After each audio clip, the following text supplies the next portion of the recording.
So good afternoon all. Welcome all to the afternoon session. Now we have the panel on management of shelter homes for violence against women, challenges and way forward.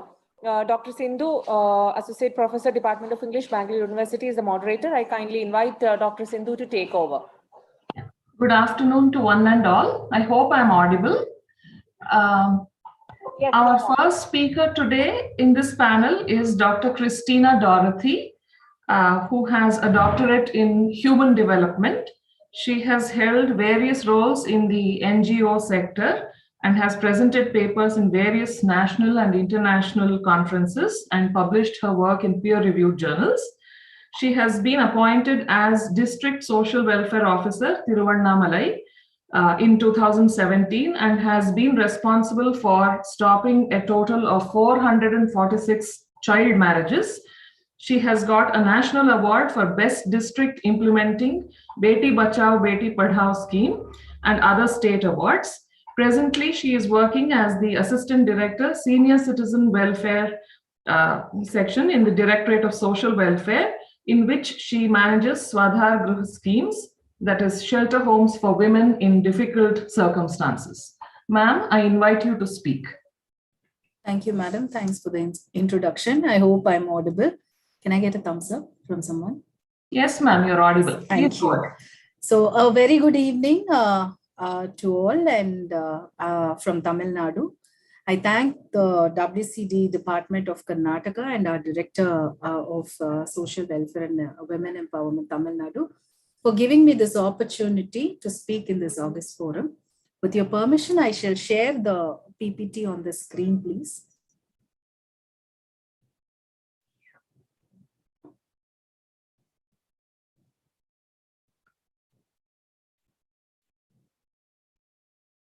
Is it visible? Yes, ma'am. Yeah. So shelter homes are different types that we saw in the previous earlier sessions. And I happen to manage Swadhar Griha, the project which the government of India and the state government together implements. So certain things are with respect to the experience that we have with Swadhar, and certain things can be applied across all the shelter homes. So this is a quote that when I was browsing through, I just saw what we are doing and how it applies to us. So when we do the best we can, we never know what miracle is brought in our life or in the life of another. So we are bringing miracles in the life of women. And any woman who understands the problem of running a home will be nearer to understanding the problems of running the country. So we are ultimately running the country. So everybody who runs the shelter homes are running the country. So this is when we see how all the shelter homes or the projects related to women shelters, they are clubbed under Mission Shakti under one umbrella scheme in Government of India. I'm just giving you this as an overview because we may come to I will be giving you a context to why are we talking about this clubbing together? So generally the purpose, I took this from the Swadhar guidelines, but this is what's the purpose of any shelter home around, any type of shelter home. It's to cater to the primary need, help them regain the emotional strength that they've lost due to the trauma that they have undergone, provide them legal assistance, to rehabilitate them economically and emotionally, to act as a support system, and help them. Going to the next slide. Yeah. Yes, thank you. So this is generally the different type of women who could get into any type of shelter homes. So this is particular to Swadhar Griha. Probably the pocket money might not be applicable to any other shelter home, but generally this is what is provided in any shelter homes. So let me get straight into the challenges. That is the topic that is given to me. I have divided, we had a discussion with all the Swadhar Griha NGOs. Ma'am, the slideshow is not happening actually. Slides are not moving. Okay. Can you stop the sharing and start again and yes, try for a slideshow or something? Yeah, I'll do that.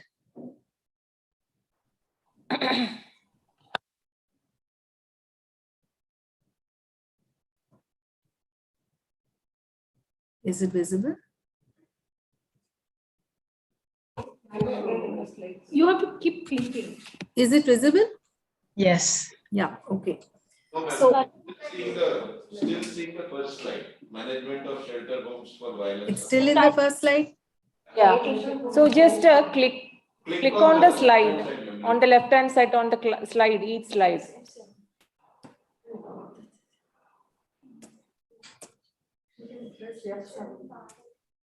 So I think I can very well state that I'll read it out. Hopefully that won't be a problem. So when it comes to challenges, we had a discussion with the NGO who implement these shelter homes, especially such Swadagraha, and what kind of challenges they have in managing the homes. So they brought in a lot of points, and I classified that into three, which is administrative, skill-based, and financial. So when it comes to administrative challenges, hiring of appropriate skilled staff, there are lots of women around, but we need to hire specific skilled staff for specific job. For example, a counselor or admin superintendent who need to possess a particular skill. So that is a problem to identify a person. And retention of quality staff, which is attrition. Because when we train them, we give a lot of training, we get good staff, but retaining them sometimes becomes very difficult. So that is one challenge that they pose. The admission of inmates sometimes are minimal. Certain Swadagraha are overflowing and certain shelter homes are very limited where it is not known to public, it is not known to any other stakeholder. People don't know that such a shelter home is available. Nearby people also do not know. So there is always, a very little admission of inmates. So this is one thing that came up in the discussion. I don't know if it is really right to be parking here, but there are something related to all these kind of stuff which non-profit shelter home might, come through, like EB charges at commercial rates and PDS, they are not able to get free rice or something. So this is kind of a problem that they are facing, which can also be resolved at the district level. So registration of Swadagraha under appropriate act. In Tamil Nadu, we have an act called as Tamil Nadu Hostels and Women and Children Hostels and Homes Regulation Act. So there is a particular act, and all Swadagraha along with women working women hostel or children hostel homes should be registered under this act. So in order, they need to know this, and even if they know it, there is a lot of reluctance in registering that. So that kind of hindrances have to be taken. So this is a challenge. And then there is adjustment during natural and man-made disasters, which has to be undertaken because they need to allocate space for them. The financial part also exceeds. So regarding the recent experience with COVID, they need to admit people who are COVID positive, but who have undergone domestic violence and need shelter. And there are already people who are inmates. So they need to, segregate the space for them, isolations for people who are COVID and who cannot be admitted in a hospital and who have to be at home. So this kind of demarcation they have to do, specific roles that they have to play. So this was a challenge for them, and they have learned and they have come out also. Adapting to technologically driven reporting. This is typically for Swadagraha and Ujwala homes, which are shelter homes for women run by the government, where they have to be transparent enough to put their beneficiary list on table and all, but which is not happening, not in most of the cases. So that is a challenge. And the common guidelines have to be there for shelter homes where there is private and government. For example, for old age homes, there is a common guideline for registration for homes that are privately run by NGOs or which are aided by the government or government homes. Similarly, we do not have any common guideline for a shelter home, except that there is a guideline for Swada, there is a guideline for service providers, there's a guideline for Ujwala, but not a common guideline which anybody and everybody can adapt to.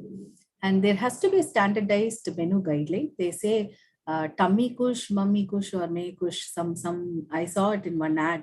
So when a woman's appetite or the stomach, is happy, fulfilled, her problems or the emotional distress will be greatly reduced. There is something that is related with food and your emotion also. So there has to be standard menu guide. And although these people will cook or plan their menu and other things, there has to be a guidance that has to be given in order to make it nutritionally and soulfully be impactful. So there are skill-based challenges that is seen that came out during the discussions, which is a provision of appropriate counseling. Therefore, the particular counselor need to have that expertise to identify what the problem is, and then she has to provide an appropriate counseling for the problem that the woman has undergone. So there are challenges in this. Then comes the networking. Networking with the stakeholders. This is very poor. They look so isolated. They are standalone operating kind of a thing. For example, there might be 2 shelter homes that will be in the district, but they may not be in contact with each other. They may not even talk to each other. So there has to be a networking between themselves, between the government, as well as other players. Then usage of scientific tools for identification of common mental health illness. The counselors have to be trained, or the staff has to be trained to identify there are certain common mental health illness with the scientific tool. For example, we would know that a woman would be depressed and a counselor can give counseling. However, but if we apply a scientific tool to grade the type of or the gradation of the depression that she holds, is it a mild depression or is it a depression that could lead her to suicide? So that kind of gradation can be found. So this is something that we have to apply, and they have to be trained also to use this. Then SOPs for major issues dealt. In OAC, we have SOPs. But whereas for this kind of shelter homes, we do not have SOPs, so that has to be developed. Then training as per NCVT certificate. See, trainings, majorly, it is around the minimum of 30 to 40 days to a maximum of 60 days. But our inmates might be there for 10 or 15 days. So that it came out in a very strong way that there has to be some kind of training guideline or something that is to come up for us to, approach certain places for giving trainings for our women who come in. So that was they said that there was a challenge, and it would be a suggestion also that that's what they need. So there is also something called as burnout syndrome. Everybody knows that. And especially when counselors, they get to hear so many problem and traumatic experience from the inmates or from the women who are admitted. What happens after a period of time, they would become so desensitized to those issues. See, if a doctor could be desensitized towards, because he makes 100 operations, and after 100 or 1000th operation, he may not be feeling, when he cuts open the body, he may not feel that he'll be confident, he does it as a work. But when it comes to counseling, there's so much of emotional context involved in both the sides. So a counselor has to be empathetic, and there has to be a lot of emotional players, concepts that have to be applied in all the counseling. Every counseling is a new counseling. So, but then at a period of time, there would be burnout syndrome that would be experienced by the counselor. Then the managing women from different walks of life. Not one person is same as another one. So they are all different. So the staff or the administration or the counselor, everybody have to be equipped to manage all the different type of women that come into their homes. The next comes financial challenges. There are certain challenges that are very typical to the Swadhyaya. I thought I should really register it here. And certain things, financial challenges are general challenges that would come up during any running of shelter homes. One is that understanding of expenditure of sanctioned line items by the NGO or by the service provider, because they get so confused, and they do not have clear idea about what to do with which line item. There was somebody who asked me that, can I use this amount for recreation, like taking them for tours and something like that. So there has to be bank accounts that has to be opened for the beneficiaries, anybody for that matter, because it's 12 rupees and 100 and something rupees for a year by the PM insurance schemes, and 12 rupees per month. So this would definitely benefit the inmates. However, there will be lots of problems that the NGO would find to do this, because they may not have the required certificates or the required documents to open a bank account. So things like that. So that is a big challenge there. Effective on-time submission of proposals in complete shape of fund release. That's a big challenge that as a government that we face from them. They themselves are at the receiving end. So when the delay comes, it is a problem for them. So the one thing that came up is the reclassification of category of cities under the rent category. Right now, the world is changing, our geographical locations and what happens in the districts are changing. So there definitely has to be done, and on-time release of funds by Government of India. This is something, though this talks about the management of shelter home. They felt that this would really be an ideal platform to register this. And matching of grants, this came up in a discussion with other officers also. Like everything, when it comes under one particular umbrella, then the grants or whatever for the administration costs like salary or for the beneficiary, that also has to be matched equally accordingly to all, across the schemes. And when there can also be guidelines that can be given for the private players also to follow certain instructions of paying to the staff that they take. So way forward, it's a mix of the suggestions that came up to combat the challenges as well as certain things that come up during our discussions. It's like unlearn and relearn to combat the burnout syndrome of any staff. For example, a 6 months interval or after a 6 months interval, a short duration, where the counselors unlearn what they have learned and relearn, so that this will help them to update with whatever technical things or whatever that is available and take it forward. The second one I'll be talking about the partnership with the skill providing agencies for the shorter duration or the longer duration courses. That can be done by the NGOs, and the skill providing can be effectively done for people who stay on a shorter period or a longer period. The same thing I have spoken about the certificate courses. Where in Tamil Nadu, we have Tamil Nadu Skill Development Corporation. Similarly, other states may have other kind of skill development corporations, which can be tied up with this kind of shelter homes. And computer operators, when there is a requirement of online enrollment of beneficiaries, whether it is in the government aided or to show a transparency, they can be used to upload and regularly intimate the government with all those things.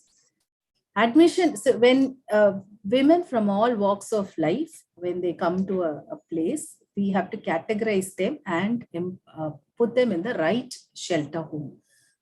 Who are affected with HIV/AIDS, those women can be put in certain specific homes which might provide them additional support.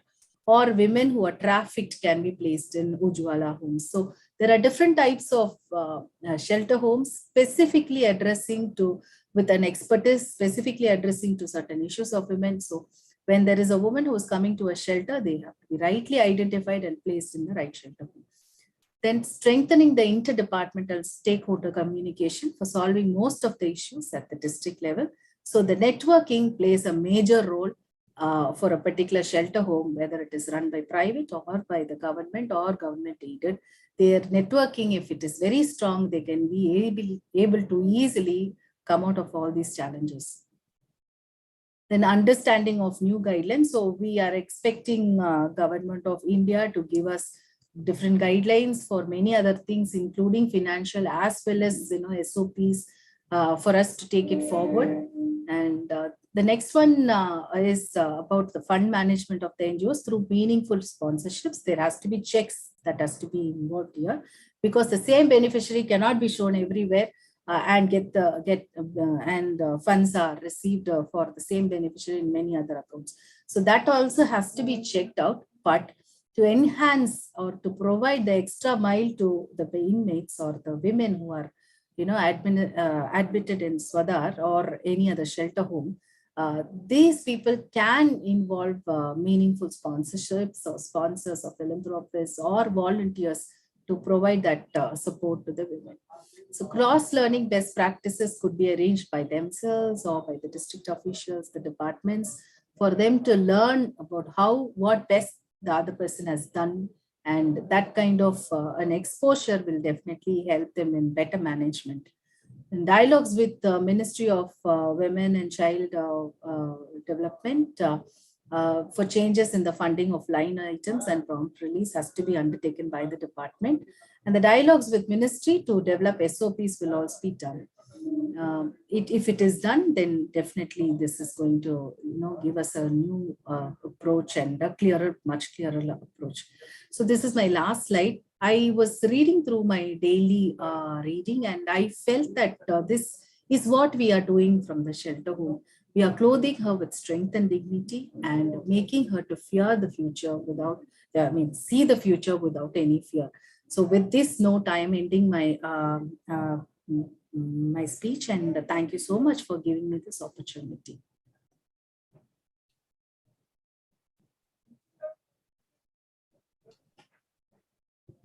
Thank you, ma'am, for your presentation on the management of shelter homes for victims of violence, and also outlining the challenges that these shelter homes face, and also suggesting in what way these challenges can be addressed.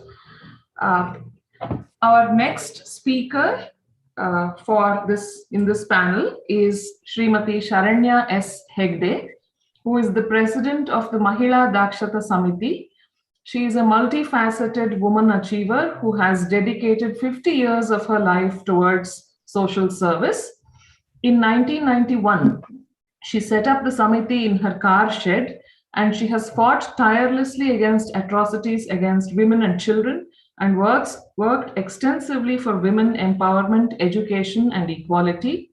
She has locked horns with local gooms and dons to demolish a cow shed which had been illegally built inside a government school, and also faced threats and aggression from husbands and relatives of victims of domestic violence. She has spearheaded COVID relief and rehabilitation to help families affected in the pandemic. She was adjudged the best social worker at forums like Bant Sangha in Mumbai and Bangalore, Legal Aid Authority, and empaneled on the advisory committees of several institutions for dealing with sexual harassment cases in the workplace. She has received many awards: Radio City from Changemaker, Synergy Foundation, Shefali Hegde Rai Memorial Award, etc.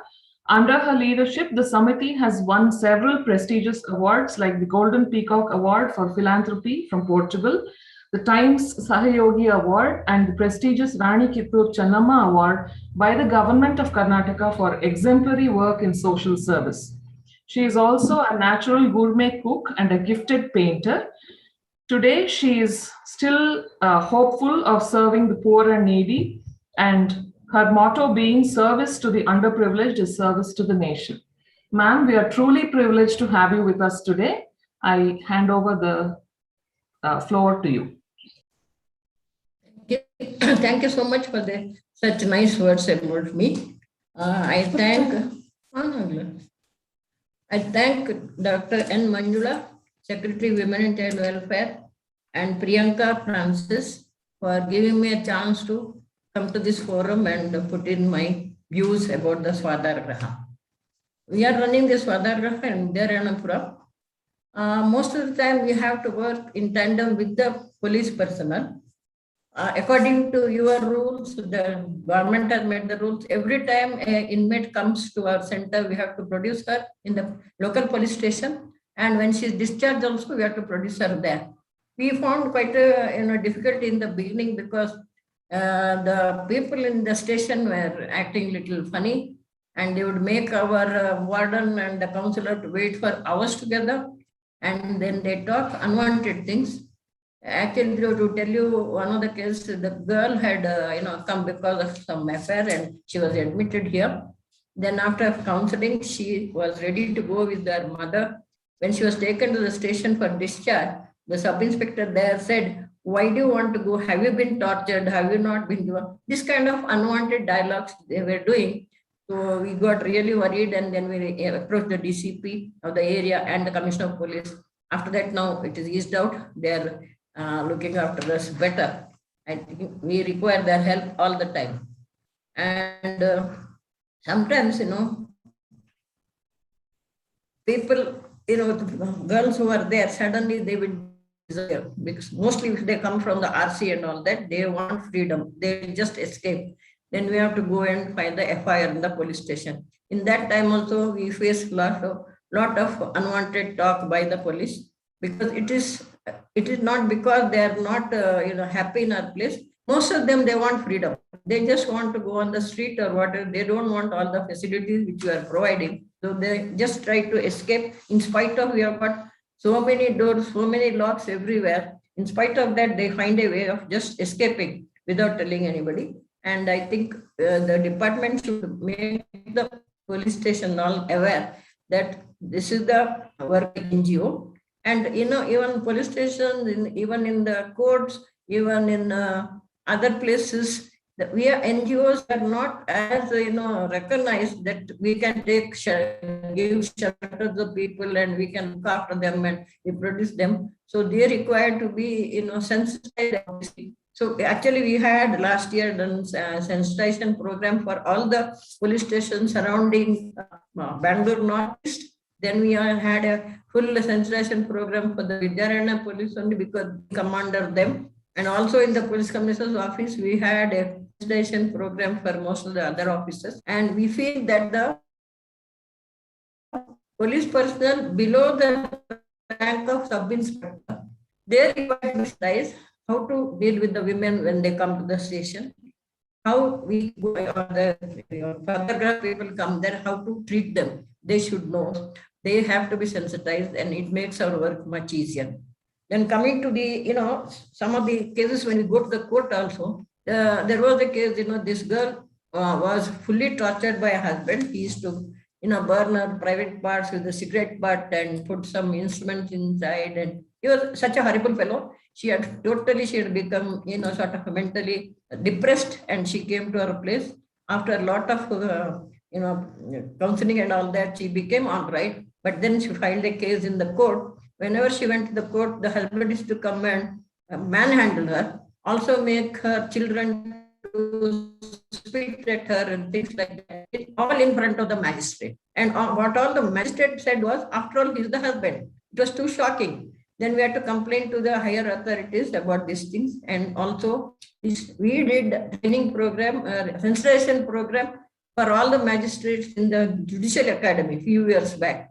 I request the department to hold continuous sensitization program for the magistrates also, because we find some of them are still having the views of the 16th century, that the woman should be, subdued and she should not talk back and she can't do this or that. That kind of attitude they have, and they don't give the proper judgments. And also, before the final judgment is come, they will not give them the relief of things which they want. Sometimes they are very hard up, they have no money, material, they don't have place to stay. So all these judgments they are not able to do, because they have very vague ideas about women. So I think they also require continuous sensitization program by the department. We can also join with them and doing this program. So we'll be very happy to do that. And then, sometimes we get people coming from the railway stations. We recently had a lady who had left her house more than 6 months back, and she was loitering here and there, and the railway police picked her up with the child in her hand. She was begging, and she was sent to RC. From RC, she was sent to us in such a bad shape. She was so dirty. Her clothes were also not clean, nothing. She came to us. And only thing she kept telling, I want to go to Kurnool. She kept on doing. She was refusing to take bath. And finally, our counselors were able to persuade her. And I know she's become quite clean afterward. But she was always telling about Kurnool. And then our counselor went out of the way, tried to find some police station in Kurnool, and she contacted them. And also on the net, she found out the Women and Child Welfare Department, CDPO. And they said, you send the photograph of the woman and the child. We immediately sent. And we were so happy that both the CDPO and the police were so proactive. Within 3 days, they located her husband, and the husband landed up here with their elder son. And they were so happy. And we, after counseling and all, we sent them back. She had a problem because after delivery, she used to go into depression, and she had just left the house and got 7 months was roaming about. Nobody bothered to find her. We are happy that we were able to do it, and she joined with their family, and she's gone back to Kurnool, and we had followed up, and she's doing fine. There's another case who came from Mathura. She was in the Delhi train, and the husband had just dumped her and walked off. And she was, crying in the train, and the passengers felt bad. And when they reached Bangalore, they took her to the cantonment railway station and handed her to them. And they brought promptly to us. She knew only some village dialect of Bengali, nothing else. So we had a hell of a time trying to find somebody who could talk to her and find out what exactly is happening. Then he came to know she was 4 months pregnant, and she wanted to go back to Mathura. And she says, once you live in Mathura, I can find the place. So we again coordinate with the settlement police station. They said they will send somebody with her. We bought the ticket, and we sent her with some food and everything with the self-addressed cover also for her to write to us. And they actually didn't go. They put her with another passenger who was going to Delhi and told her to look after her. And that lady, when this woman got down in Delhi, she took a photograph and sent to us that she has reached the station. But unfortunately, that lady has not contacted us at all. Why I am telling this? Because your department, your Women and Child Welfare Department and the police department, you have got vast connections all over. You could do a better job than us by getting the connections and getting these people to go back to their family. They have come out with some of them. They can help them to get back to the families. I think this should be considered. And Identification, Aadhaar card. And also see, all these people land up with no identification, no Aadhaar card, no certificate, nothing. They just land up here. And to rehabilitate them, we require Aadhaar card. Most of them have no education also. The main thing is Aadhaar card. You want to open an account or to get a job anywhere they ask for the Aadhaar card. So we'd like the department to help us to get the Aadhaar card. Recently, we are trying for 5-6 girls to get the Aadhaar card. When we went to the Bangalore one, they are telling that no officer from Women and Child Welfare is entitled to sign this as a gazetted officer. They have a list of about 200 officers from different departments. Women and Child Welfare is missing, which I find it very strange. Because we got a signature from the CDPO Yelahanka, and he had signed and they refused to take it. It was returned back.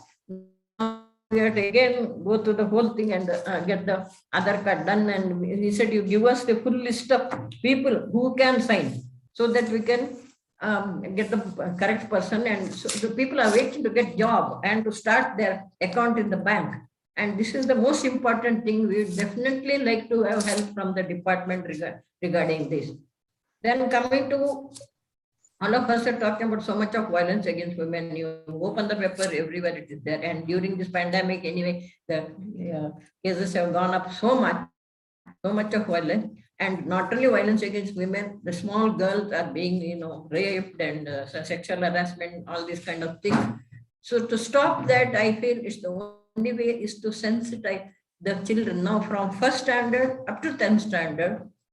We in Mahila Dakshanti have been going to different schools, government schools and public school, private schools for the last 7-8 years, and holding awareness programs, mainly gender equality, the main subject. Then we have health and hygiene, and we have other subjects also, how they have the good touch and bad touch, and for the higher students about the social media, what are the problems. Like that, we are holding programs in schools, in government schools and private schools. Last few years we have been doing. I think if the women and child welfare can join with us, we can do a much better job. We have better people to, who can come and talk. I think these small children from the age of 5, if you make them aware that boy and a girl are the same, man and a woman are the same, they have to be treated equally and to be loved and cared for in the same way. Maybe in the future generation, these children who grow up may think in that manner, and the atrocities against women might become less, because now the today's society is totally corrupt. Value-based education is not there at home nor at the school. So we have to concentrate on giving value-based education to the children from the very tender age. They pick up at that point very early, and they always adore the teacher and the mother. These two people can make a lot of difference in their life. And if they can teach them that to respect women, our next generation, I think we will not have this kind of problems what we are going through now. We are running short of time. Yeah, just 1 minute. I would like to say that also publicity is very much required in the small towns and villages, and in the maybe in the in the radio and TV and all that. If you can just give one line or something, give the address of the places where they can go. This will help very much, because many a time they don't know where they can go to. So that is very, very important. The publicity is very important. We do our bit. We go to different communities and give talks, and we say we have a short stay home, we are a family counseling center. We do that, but that is not enough. I think the department doing in a big way, which definitely helps. I think somebody earlier told about the family planning publicity, how it works. I think department should take it up in a real big way. It will help people, because most of the people who come to us, they say they have seen us in the TV or they have heard from somebody and they've landed up here. They don't know otherwise where to go. So it is very, very important that we make good publicity for all the ordinary people to know that there is somewhere they can go. And we find this, when the men also, when they come, they say, she's my wife, I can do anything I want. And we tell them, you can't do anything you want anymore. There is a law with the domestic violence. You can just go inside. You cannot do what you want. And also, very sadly, some of the women, one woman had come, she was a double graduate. She was being beaten up by the husband for many years. And last, when he had an affair with a young girl, she came out. I said, why did you wait? She was a double graduate in politics. She said, my mother said it's okay for the husband to beat up. This is how they are. So I think we have to educate the women. We have to educate the whole society. And publicity is very much required. I thank the Women and Child Welfare Department and the Social Welfare Department by standing by us. Thank you so much for giving me the opportunity. Thank you. Thank you very much, ma'am. I'm sorry to have interrupted you while you were speaking. It turns out that we have one more panelist added on in this panel. And so the two speakers who will come now will have to strictly adhere to, I think, 9 or 10 minutes each. We have now Ms. Shrila Menon, who is presently working as the state coordinator of the Nirbhaya cell. She is a lawyer with 20 years of experience. She was the chairman of the Child Welfare Committee for 8 years. And for 3 years, she has been a member of the Kerala State Commission for the Protection of Child Rights. Ma'am, over to you. Thank you, ma'am. Welcome, one and all. I thank the Department of Women and Child, Karnataka State, as well as the Department of Kerala too, for giving me this opportunity to speak on behalf of the department. Today, I think I won't be talking much because I'm infected with COVID positive and I'm on rest. Please help me to share my screen. May I share my screen? Yes, ma'am, please. Thank you.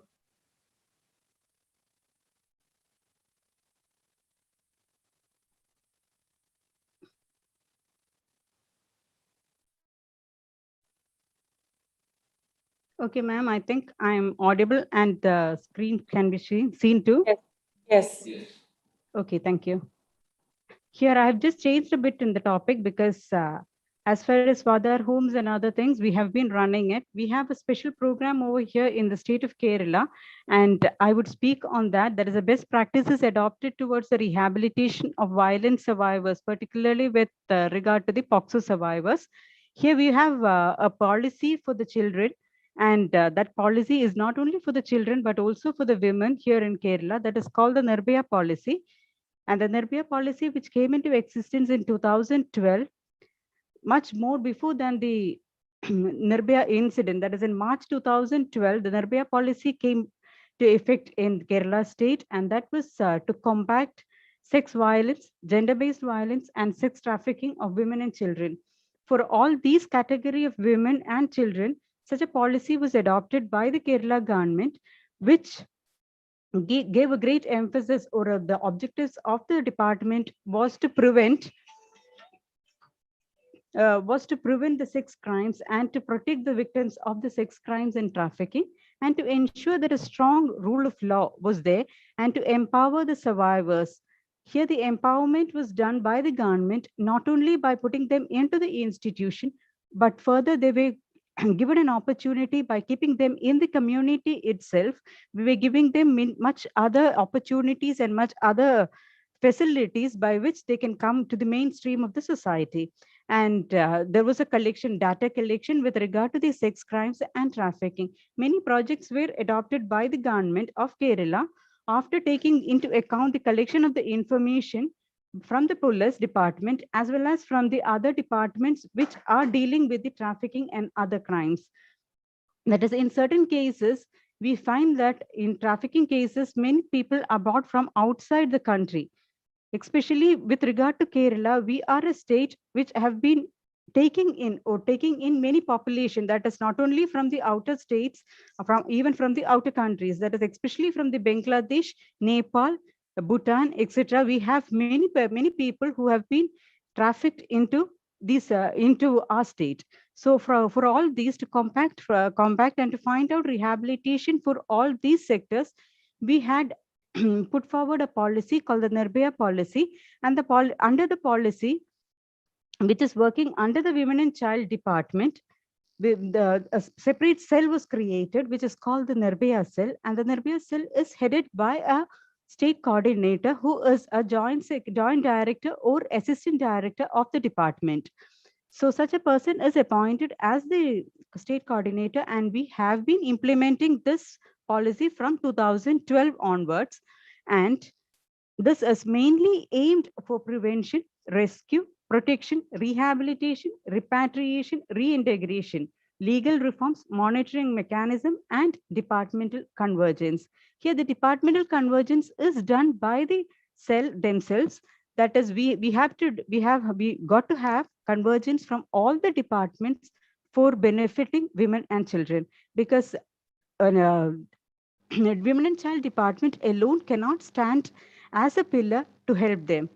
Just as earlier speaker said, many things like the ration card, Aadhaar card, and many other facilities, even the home housing facilities, which can be provided by the local self-government. So we have to have a departmental convergence, and that is also being done through the cell by conducting many programs. And whenever any order is to be pronounced, or whenever any order is pronounced and help is to be required from any other department, such departmental convergence goes through the cell.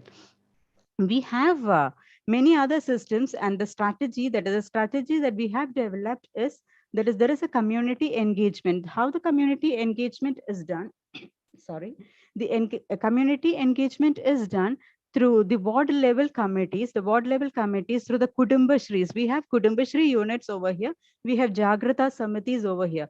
Jagrata Samiti is working in the ward level, that is the local bodies, but which is being looked after by the Women and Child Department. So our community engagement is done through the Jagrata Samitis, which come up to the ward level Jagrata Samiti, and where the women and the child can raise their issues, and the issues will be settled either there, or if the issues are not being settled over there, it goes up to the Panchayat Jagrata Samitis, And even after the Panchayat Jagrata Samiti, it goes up to the Vanita Commission, that is a women's commission which is set up. And if the women's commission cannot find out a solution for it, the legal aid help is given by the women commission. So we have a community engagement which is very strong here. And not only the Jagrata Samitis, we also have the Kudumbashri units. Kudumbashri units is a unit which works even within the lower strata of the society, from where we can identify the problems of the women and children. Because where a woman is suffering any problem, automatically the child in the home will have some problems which is to be addressed. So we have many IEC programs with regard to how these functionaries are working. We bring it down to the lower strata, and through these IEC programs, the people in the lower strata come to know that these programs have been working for them, and they can approach such and such authorities for the problems to be solved. And we have many institution-based programs in many cases with regard to the POXO survivors, especially the children who are between the age of 17 and 18, 16, 17 and 18. We know many other problems are there in the society. It is not barely the POXO issues. There are many other issues, just like the child marriage and other issues.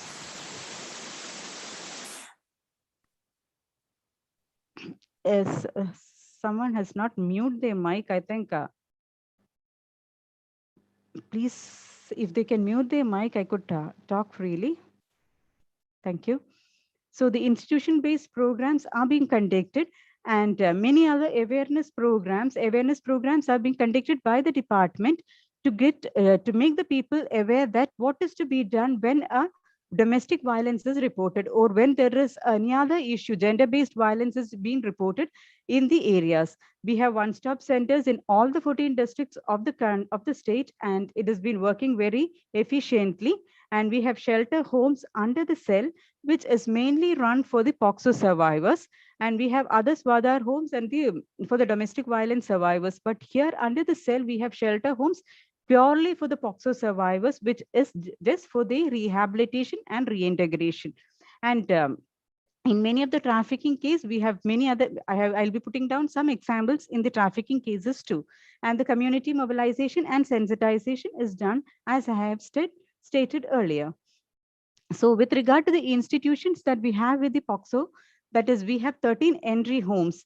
We have 14 districts, but in a particular district, we don't have much POXO cases, so we have not opened any entry homes over there. The entry homes are homes set up for taking the children as soon as the CWC issues an order for taking the children for care and protection. They are placed in these entry homes, and they are given all the psychosocial support and psychosocial first aid over there. And within a span of 6 months, their ICP is completed, and all the children who can be rehabilitated back to the society are rehabilitated back to the society from the entry homes itself. Their education is being carried out from the entry homes, and after the 6 months, within the span of 6 months, they are rehabilitated back to their homes. And if they cannot be rehabilitated back to their homes, we have a model home, which is a single home which have a capacity of 200 inmates. But we have only 69 inmates over there. That is, after this filtration, they are coming to this model home. From the model home, the children are given all the opportunity for education, life skill development, vocational training, and all other programs that are just like sports and other activities are given to the children, and they are really their skills are developed for each child. That is, through their individual care plan, each child's skill is developed by giving individual attention. That is, a mother is given for 10 children.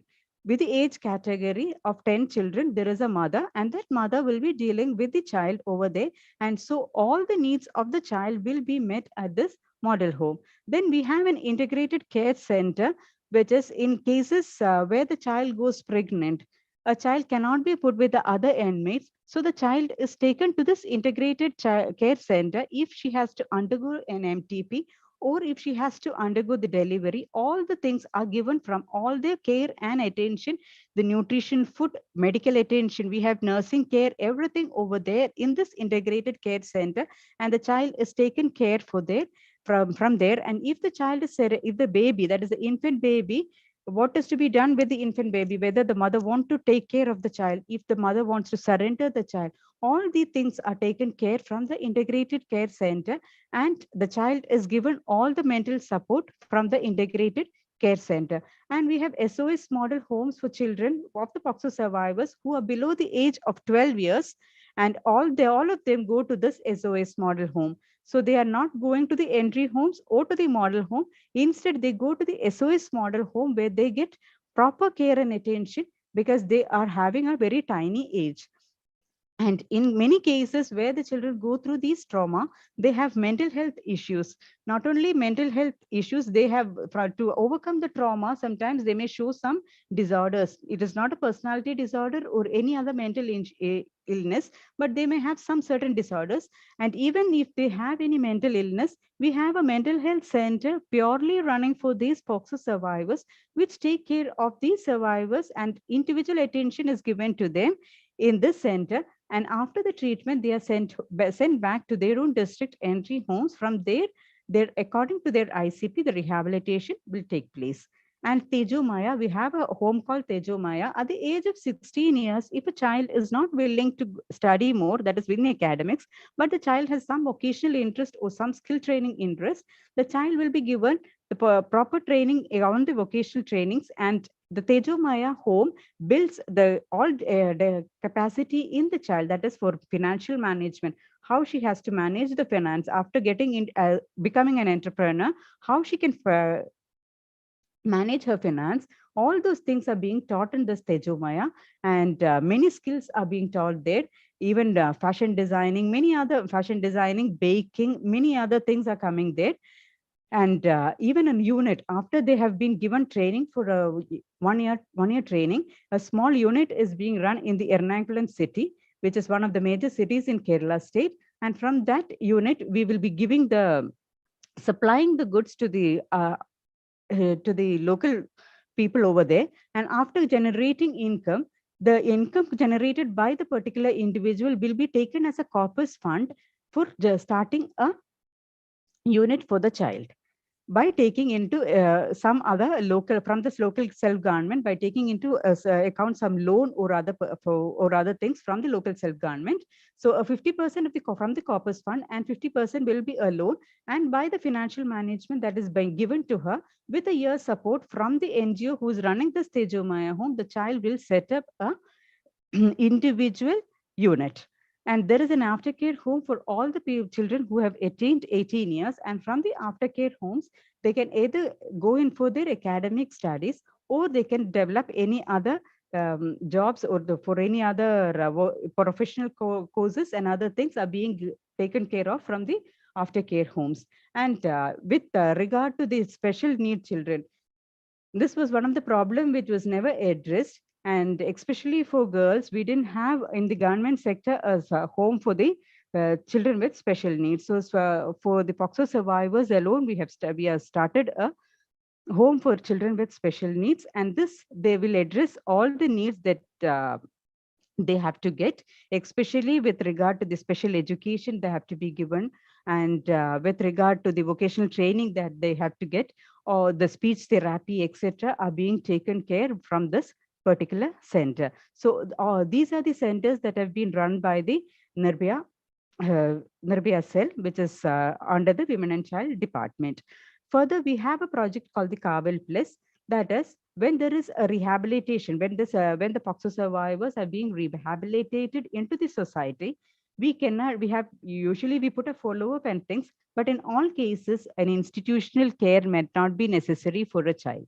Only in cases where a child requires a she's going through any severe issues, or the vulnerability is very severe, and that she is to be institutionalized, the child is being institutionalized. In all other cases, the child is being kept in the society, and with the help of NGOs, who are trained particularly under this particular project, the children are given all kind of support from the society, and they develop from their severe state, they go to their moderate state, and when they go back to their mild state, the school counselors take care of these children until the trial of the child is over. So the whole, yes. Sorry to interrupt you, but could you kindly sum up, because we are running very short of time and there is. Sure, ma'am. I think there are only two more slides. Two more slides. So this is one of the innovative projects that we have put forward, and Kaval Place is very well running in the state of Kerala. And with regard to the our rehabilitation plans, we had 2 Bangladeshi inmates, and both these inmates have been taken back to their state or to their country. Sorry, not to their state, to their country. One of them have been taken back to their country. The other child has been given an Indian citizenship, and she is now earning herself within the state. So with regard to the other lady, she was not a child POXO survivor, but she was a rape survivor who came to through trafficking to the state of Kerala. She has been repatriated back to her state after generating income through the training or through the skills that she had. She was a very good writer. She was a good painter. So we made her paint. We sold her paintings. We made her write up her books, and we published it. And after publication of the book, we translated it into Malayalam and got it sold here in Kerala. And this is the book that she had written. After generating the amount, after making a lump sum amount of 5 lakh rupees, we repatriated her back to the Bangladesh. And even now, still she has contacts with us. It has been around 8 years after she has been rehabilitated back to Bangladesh. And we have a scheme called the Ashwasan Nidhi for all the beneficiaries, and we have been given, this is purely by state government fund. This is not the victim compensation fund. This is a state government fund, and we have been giving Ashwasan Nidhi to all the survivors of POXO, rape, trafficking, domestic violence, acid attack, MTP, and burning, and other cases where there are gender-biased violence. So this is one of the schemes that the Kerala state is giving. So as there is a lack of time, I'm summing up, and thank you all once again. Thank you for giving me this opportunity. Thank you, ma'am. Our next speaker who was added to this panel is Neelima Kiran, ACDPO of Rescue Home Hyderabad, Department of Women and Child Welfare, Telangana State. She has been working for 9 years and has been appointed as Extension Officer in Women Development and Child Welfare Department, Telangana.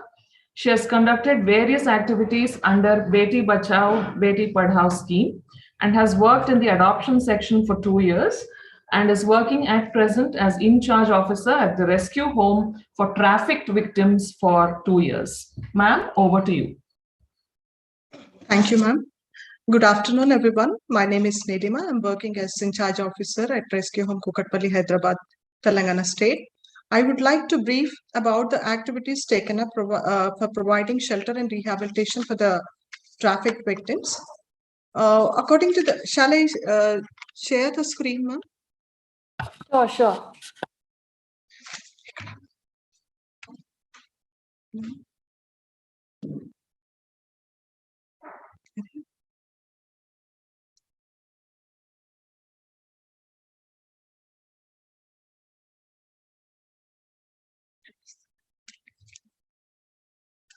So our rescue home, Kukatpalli, Hyderabad, is established by the Women and Child Welfare Department. I request you to restrict to 5 to 6 minutes because we are really running short of time. Yes, ma'am. Yes, ma'am. All the slides are self-explanatory, ma'am. I would like to quickly go through the slides. When we compare the data state-wise, we see that most of the victims are from West Bengal and Bangladesh. So we are facing a problem of the hiding of their identity, and as the Bangladesh victims produce their identity as Indian victims by producing Aadhaar card. And when we compare the year-wise data, the maximum number of victims that were admitted into the home were during the year 2021.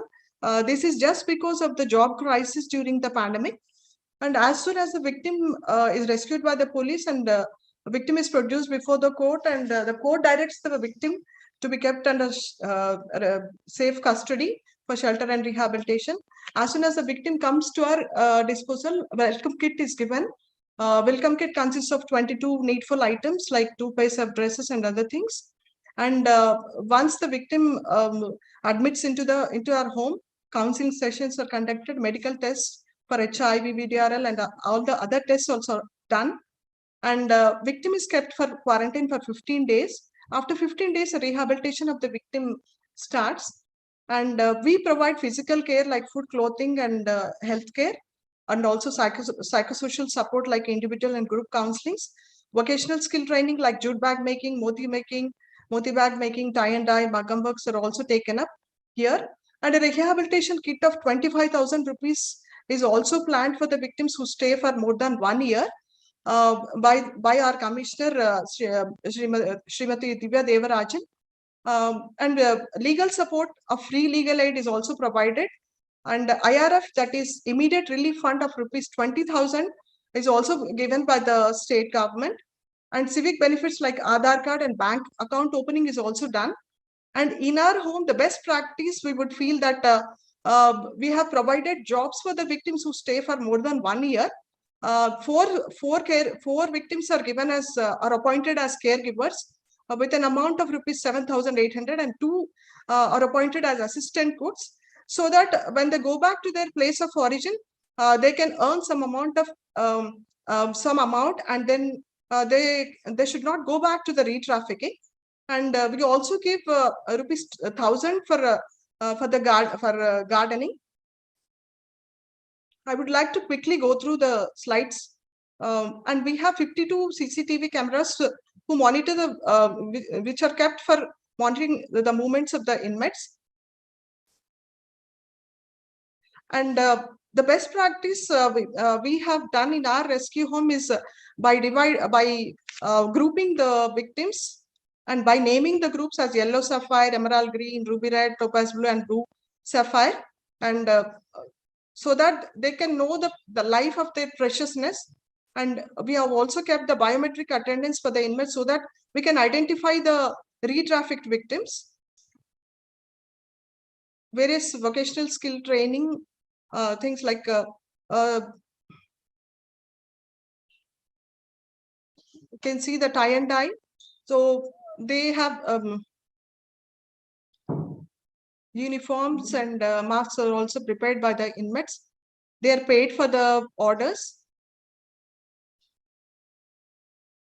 So these are the things that are learned under vocational training: paper bags, moti bags, non-woven bags. And every victim who performs well in the rescue home is felicitated as Star of the Month. And we give 10 coins for the victims so that they can buy extra clothing and or make extra phone call to their family. Health checkups, regular health checkups are also done. Our victims are very much interested in doing gardening work as they are paid for that. And we have also tried to bring out the innate talents among the victims by allowing them to do whatever they want. And we also conduct counseling sessions by the experts. And for those victims who are really interested to study further, we have applied for the Open 10th examination. And we have also applied for the Aadhaar cards, and we have opened bank accounts for them.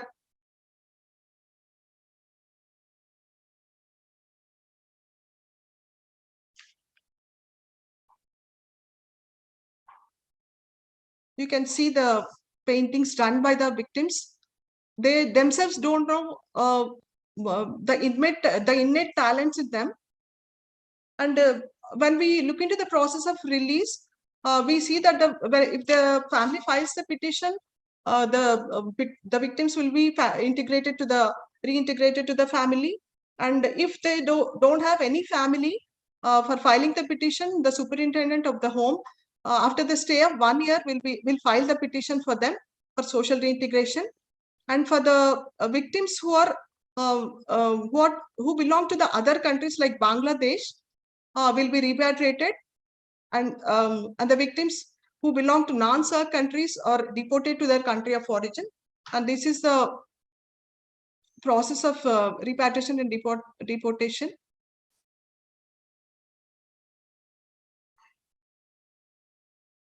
And the challenges that are faced by us are mostly the addictions like smoking, drugs, and zardapan. And most of the victims are mentally unstable. And we have victims who are very arrogant, and victims who stay for more than 1 year. They influence the newly admitted victims, and sometimes victim act that they are very sick so as to create some agitation or tension among the other victims.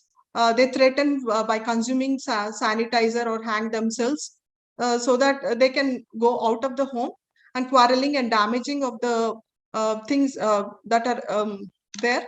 And some of the victims, they produce fake documents and they hide the identity and nationality.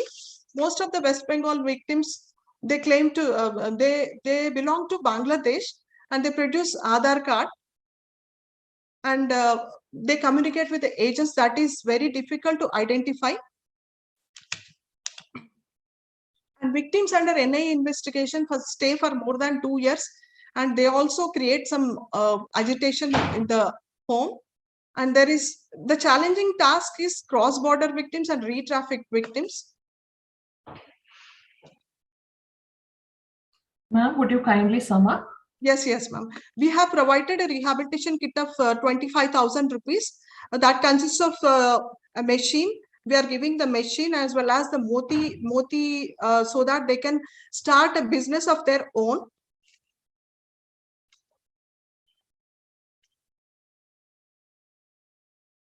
Thank you very much for giving me this opportunity. Thank you, ma'am.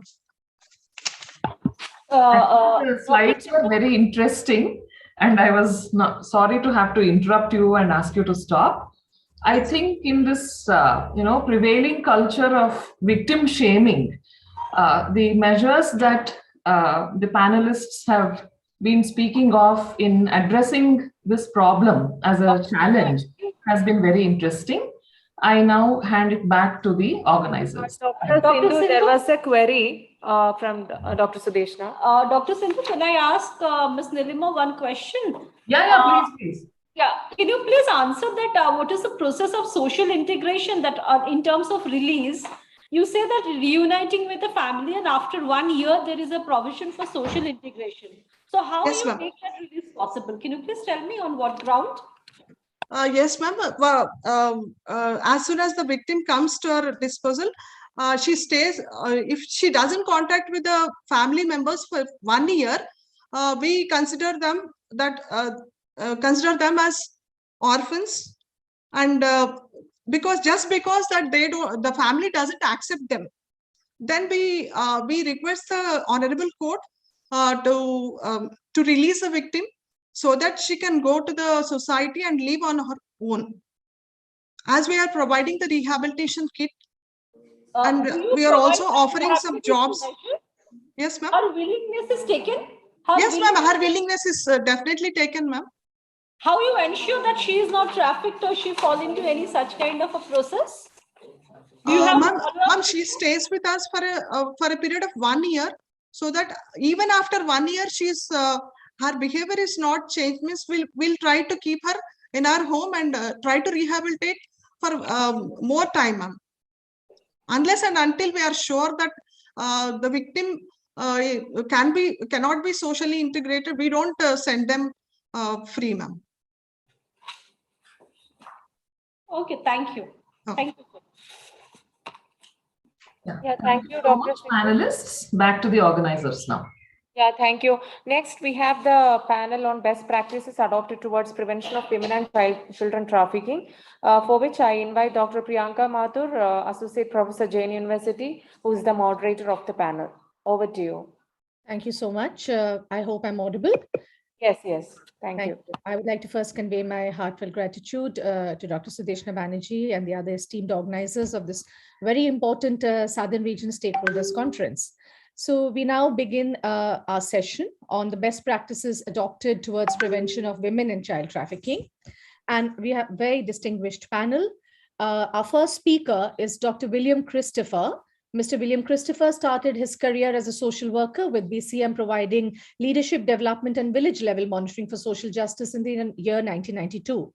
Then he joined as community organizer in Suvartha Project, a project of World Vision India from 1993 till 1996. And from 2005 till 2011, he worked with ActionAid India. And in 2012, joined ActionAid India Chennai region as program officer. 2013 onwards, he's been working for an international organization giving leadership towards government relationship partnership and collaboration in addressing human trafficking and bonded labor. So I would like to hand the floor over to him, sir.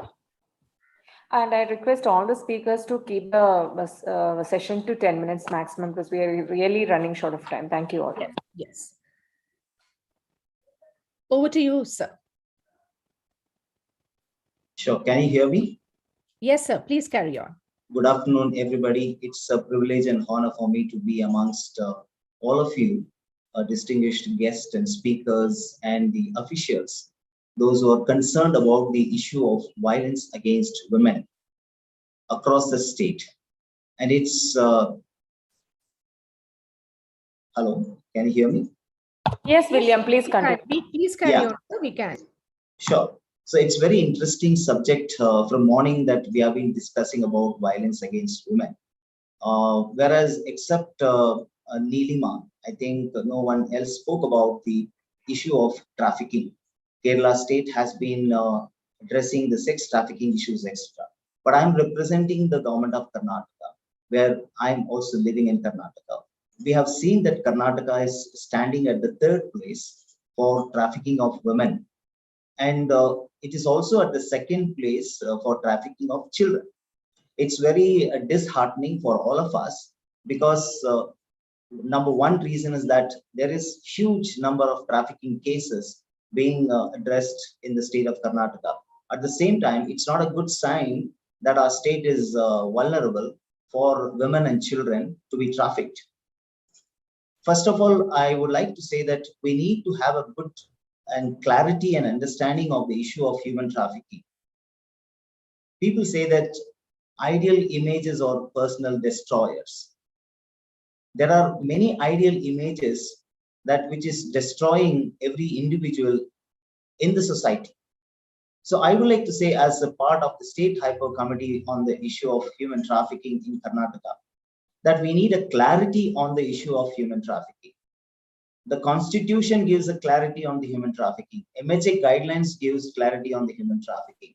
And IPC gives very clear amended version of IPC section 370 clarifies on the issue of human trafficking. Karnataka government 2016 rolled out a program called State High Power Committee in addressing the issue of human trafficking. We have a lot of Kavul Samitis and we have anti-human trafficking units. We have anti-human trafficking cells in Karnataka, which is started across the colleges to address the issue. Now, the problem is we need to approach the human trafficking with threefold approaches. Number one is that it is a human rights based approach. Number two, it should be a victim centric approach. Number three, it is a punitive approach. If we don't go along with these three approaches, there is a huge drawback with us, because we are not looking at human rights at every aspect of these vulnerable women and children. If you can see the picture behind me, there is a woman and a child. They are more vulnerable than men, but there is also men. If I can just move around, you can see that there is a men's in between that. However, the threefold approach is that prevention, prosecution, protection and prosecution. First, which is human rights based approach. The second one is the victim sensitive approach. The third one is punitive approach. Similarly, we have to work towards prevention, protection, and prosecution. In this aspect, we also need to work towards building a capacity of the entire government, community, and the students. Of course, There are many training programs. I myself being as a trainer on the issue of human trafficking and bonded labor, teaching across the state at various levels. I find that there is one challenge is that there are many officials who's being often transferred from one to the other place or one to the other department, which the huge investment of building their capacity, working towards this issue, finally resulting in, again, rebuilding, restarting the same kind of, approaches that we need to work towards this. We also have seen a lot of, gaps in the collaboration and coordination. We have a state high power committee which monitors the entire issue of human trafficking from the chief secretary to the principal secretaries of various departments. But at the district level, the coordination is very, very less. That is a huge challenge for us. District level coordination is the one which can bring a straight implementation in prevention, protection, and prosecution. State level, we can do a lot of policies and programs. But when it comes to the implementation level, there is we see a lot of challenges in these places. For example, we have declared bonded labor system abolition day, February 9th. But there is no very important day to be observed for human trafficking. We have anti-child labor day, June 12th. We don't have a special day to be observed for human trafficking. Okay, by observing this day, what do we get? Number one, we can observe and create awareness. Awareness for the society, awareness for the implementers, awareness among the students, awareness among the media. I see a huge gap in the media. Media is actually portraying sex as one of the huge, thing that which can be seen by anybody and everybody. The saddest thing that I always use this example, Rupa bunions and underwears. The girl is coming behind that man and hugging him. And that is what they are actually saying, Rupa bunions and underwears, which is not actually creating any impact. It is actually disturbing the mind of the student and the audience who is watching that. Hence, one-liners or liners in the television, plus the newspaper, plus the magazines, and hoardings and posters are one of the best ways that people should be able to understand what is human trafficking. Not just understanding what is human trafficking, also to understand what is the punishment. That's what I said, unity approach. What is the punishment if we commit such sort of exploitation? People are not aware of the punishment. They are aware about trafficking. But the sad thing is that trafficking, in the sense, people always say that it is only a sex trafficking. 2013, Indian Penal Code Section 370 was amended, and there's a huge explanation about trafficking has been given to the entire country. It does not restrict with the sex trafficking.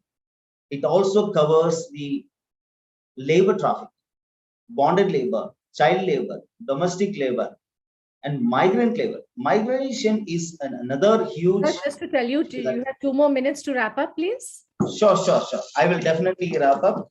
I know that every other speaker is waiting to speak. I would like to say that the best approach would be in the coming days that I should say this AAAA. Say for fun, I can say ha ha ha ha. What is that ha ha ha ha? A, assess the situation. The next A, accelerate. The next A is activate. And the next A is to achieve.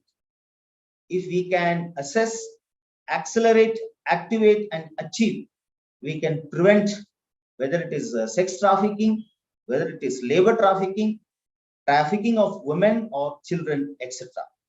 And we are always there to work with the government, and always we need to join hands with the government. Just one comment on the today's speakers. One point I would like to emphasize is that the law is not law is not going to address the issue of the entire violence against women or human trafficking or whatever it may be. But law is a major contributor to address the issue of violence against women and human trafficking, because punitive approach is the must to bring a kind of a fear in the society that they will be able to stop practicing. Final comment is that there is a huge lack of coordination and collaboration, which the human trafficking scheme talks about. There are 9 departments which needs to come together, not only at the state level, also at the district level. Thank you. Thank you so much, sir. I think so all of us will carry back the message of your A's of assess, activate, and achieve. Next on this panel, we have Dr. P.M. Nair, retired IPS. He has an MA in Sociology, LLB, PhD Victimology, is a career police officer with the Indian Police Service since 1978. And after 35 years of service in the IPS in various capacities in Bihar and various other places, he's also served the CBI for 10 long years, and definitely is a very powerful voice in the anti-human trafficking mission and child rights in the region. And Dr. Nair is continuing his mission of empowering the vulnerable persons by undertaking skill building programs and thereby preventing human trafficking. And presently, he is the Tata Chair Professor at TIS and also advisor to the Chairperson, National Skill Building Mission. Over to you, Dr. Nair. Thank you, ma'am. Audibility is good, ma'am. Yes, sir, all clear. Thank you. Thank you, Dr. Priyanka Mathur. Thank you, Miss Priyanka Mary, Dr. Sudakshana, and all the esteemed colleagues and friends there, Mr. William, all support. Thank you so much. It's a pleasure and delight. I'll confine to my time on 10 minutes. If I am going short, please stop me and I'll get lost. Now, your topic given is best practices, 4 catchwords: best practices, adopted best practices on prevention and trafficking of women and children. So I'll confine to this topic only. When you say best practice, it means reliability, replicability, adaptability, acceptability, cost-benefit ratio, some of the best rights-oriented, Mr. Williams said, rights-oriented, and sensitive to the rights of women and children. Now, some of the best practices have made a world of difference. This country is full of best practices. Unfortunately, it is not documented. So I'm very happy that the Karnataka government has taken the initiative. I salute the young lady there, the IAS officer, madam, and your team. Please bring out a compendium of the entire regional best practices. You're doing a great service, ma'am, and I'll be giving all support, whatever you want. Compendium of best practices on various issues. Give a chapter on trafficking, chapter on POXO, chapter on this and that. You can take it forward. Now, coming back to my topic, I have listed out 10 best practices which I quote. There are many more, but 10 of them. One is research. You have academics there with you, Professor Sudakshana there.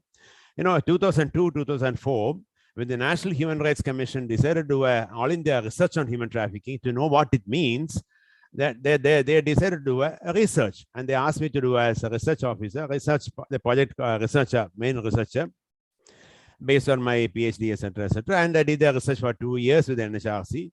That research with the Institute of Social Sciences, a research organization in Delhi, made a huge impact. If you see the entire anti-human trafficking response in the country, 2004 is a watershed. I can give pre-2004, post-2004, I can list out 10 differences. There's no time, but that's a watershed. That's the integration of academics and government. You have wonderful academics integration with the government today. Please take it forward. And there's a classic example we have now. Second is the UNODC. After research, what? It should be implemented. It should be not a textbook for the library. It should be implemented. The UNODC came in with the Minister of Home Affairs India and implemented the project. That's 2006 to 8, massive impact across the country. I have many colleagues in this group, they are sitting here, who have been part of the mission in implementing. I was the project coordinator there. Tremendous impact across the country, though it was confined to 5 states, but the impact went on to all the states. Third is the anti-human trafficking units established in that project. So I was privileged to set up the first 9 AHTUs in the country. What is AHCU? It's a synergy in action. It's a police, prosecutors, and NGOs working together, live together, work together, and deliver together. And we train them, orient them, bring them together. All sort of things happen. Give them party, give them vehicles, give them computers, give them contingency funds, give them orientation, and go on. And then setting up AHCU is easy, but mentoring them, facilitating them, hand-holding them, that is what was done. So 9 AHCUs made a huge impact. The external evaluators found them to be amazing. Today, Government of India has replicated AHCU to all the districts in the country. You have 729 districts in the country, and all the districts have AHCU. Very interesting work, started as a project implementation, nine districts, evaluation, replication, and the whole cycle completed. It's amazing work. Then the fourth point is about the synergy. Mr. Williams spoke about that. The synergy between government and non-government agencies, which was not there before 2000. If you see the 2000 is again a watershed. 2002 research brought that GO-NGO partnership. Second partnership is GO, government plus NGO plus corporates. 2005 onwards, the corporates started coming in for rehabilitation and prevention. And third is the NGO plus NGO. Very interesting. There was a lot of linkages and gaps. The strength of the NGOs. Many of them are smiling, why they are smiling. The power of the NGO is too good. The ex-NGO got this power. Why NGO got that power? That power and this power together makes a huge power. So that sort of thing. And then we have nodal offices in all the states. 2002, I was privileged to set up the nodal officers along with NHRs in all the states in the country. Today, you have a nodal officer in every state. That is also a case of synergy. Then the fifth point is about the tools and knowledge products. Mr. William also touched upon that. Unless you have the quality tools and products, knowledge products, you will not be able to deliver the materials. We have brought out outstanding tools and knowledge products in the UNODC project in 2005. It is there on the website. 6 is on the website. You can see a lot of the, including films by Amitabh Bachchan, Preeti Zinta, etc., etc. Sixth one is the comprehensive state plan of action, state policy, state plan of action. I was privileged to draft it for Bihar way back in 2006, West Bengal in 2015. Now almost all the states have a plan of action, but there is a gap there. There's a need of accountability. Karnataka can take initiative to bring in accountability in the state plan of action, make it more rational, make it more broad-based, make it more rights-based, and bring in the accountability factor. That will be a great thing we can do. Seventh point is the anti-human trafficking clubs. Today, 100 colleges in Bangalore, 100 colleges in Telangana, 50 colleges in Kerala, 100 colleges in Tamil Nadu, etc. have anti-human trafficking club. What is a club? You have yachting club, you have film club, you have debating club, but get the students on board, get the youth power on board. It makes a huge impact. Utilize them. I am not telling that students can go and conduct rescue. No, but students can do a basic thing, awareness. If the youth knows that I shall not be a customer, I cannot violate rights. If my daughter is not for sale, my sister is not for sale, other sister is also not for sale. That message has to go. That message you can impart through the youth of the country. And this, therefore, anti-human trafficking club in the colleges is a great initiative, another good practice. Next one is the Panchayat against human trafficking, PAHT. I don't know how many of you are aware. It's a tremendous improvement after the post-COVID, when the people of migrants have all come to the villages. There is no employment there. Lot of violations have taken place. Madam Priyanka also spoke about the post-COVID scenario, how it has exacerbated the violence. Panchayat have a tremendous role. I can give a small example. Vidura Panchayat in the Nedumangad subdivision of Trivandrum district. The Panchayat members took initiative. The Panchayat president is only 27. Panchayat member is only 24. Young ladies and men. Fantastic work. Actually, what they did was, went to a village, a tribal village on the Kerala-Tamil Nadu border. 32 children, madam, 32 children. They sat with the children and found 23 of the 32 children have been sexually violated by whom? Grandfather, father, younger brother, elder brother. We cannot allow that to happen. Our children are not for sale. Our children are not for sale. Our women are not for sale. Panchayat empowered them. 2 minutes, please. 2 minutes, if you could wrap up. Yes, ma'am. Less than that. So Panchayat against human trafficking is a wonderful missionary which we can start. I would request Madam Uma Mahadevan, also part of this. She's a Panchayat secretary. Please take it forward. I'll empower the Panchayats, take the mission forward. Professional investigation was spoken to by many. I have no time. I will not go into that. But outreach to intelligence information, proactive policing, professional investigation, linking with the forensics and technology, stringent prosecution, and case monitoring. Very important. The SP of the district is not doing case monitoring. He is failing in his mission. We have to take the case to logical conclusion. That is professionalism. Then there is a very interesting combination of child line with the railway police and police linked to prevention. How many of you are aware 444 children were rescued in the Karnataka during the COVID times in one particular year? How did the children come there? 50 children, 50%, 60% from different states. When we are all saying our children are safe at home, why these children are not safe? Who is bringing them out?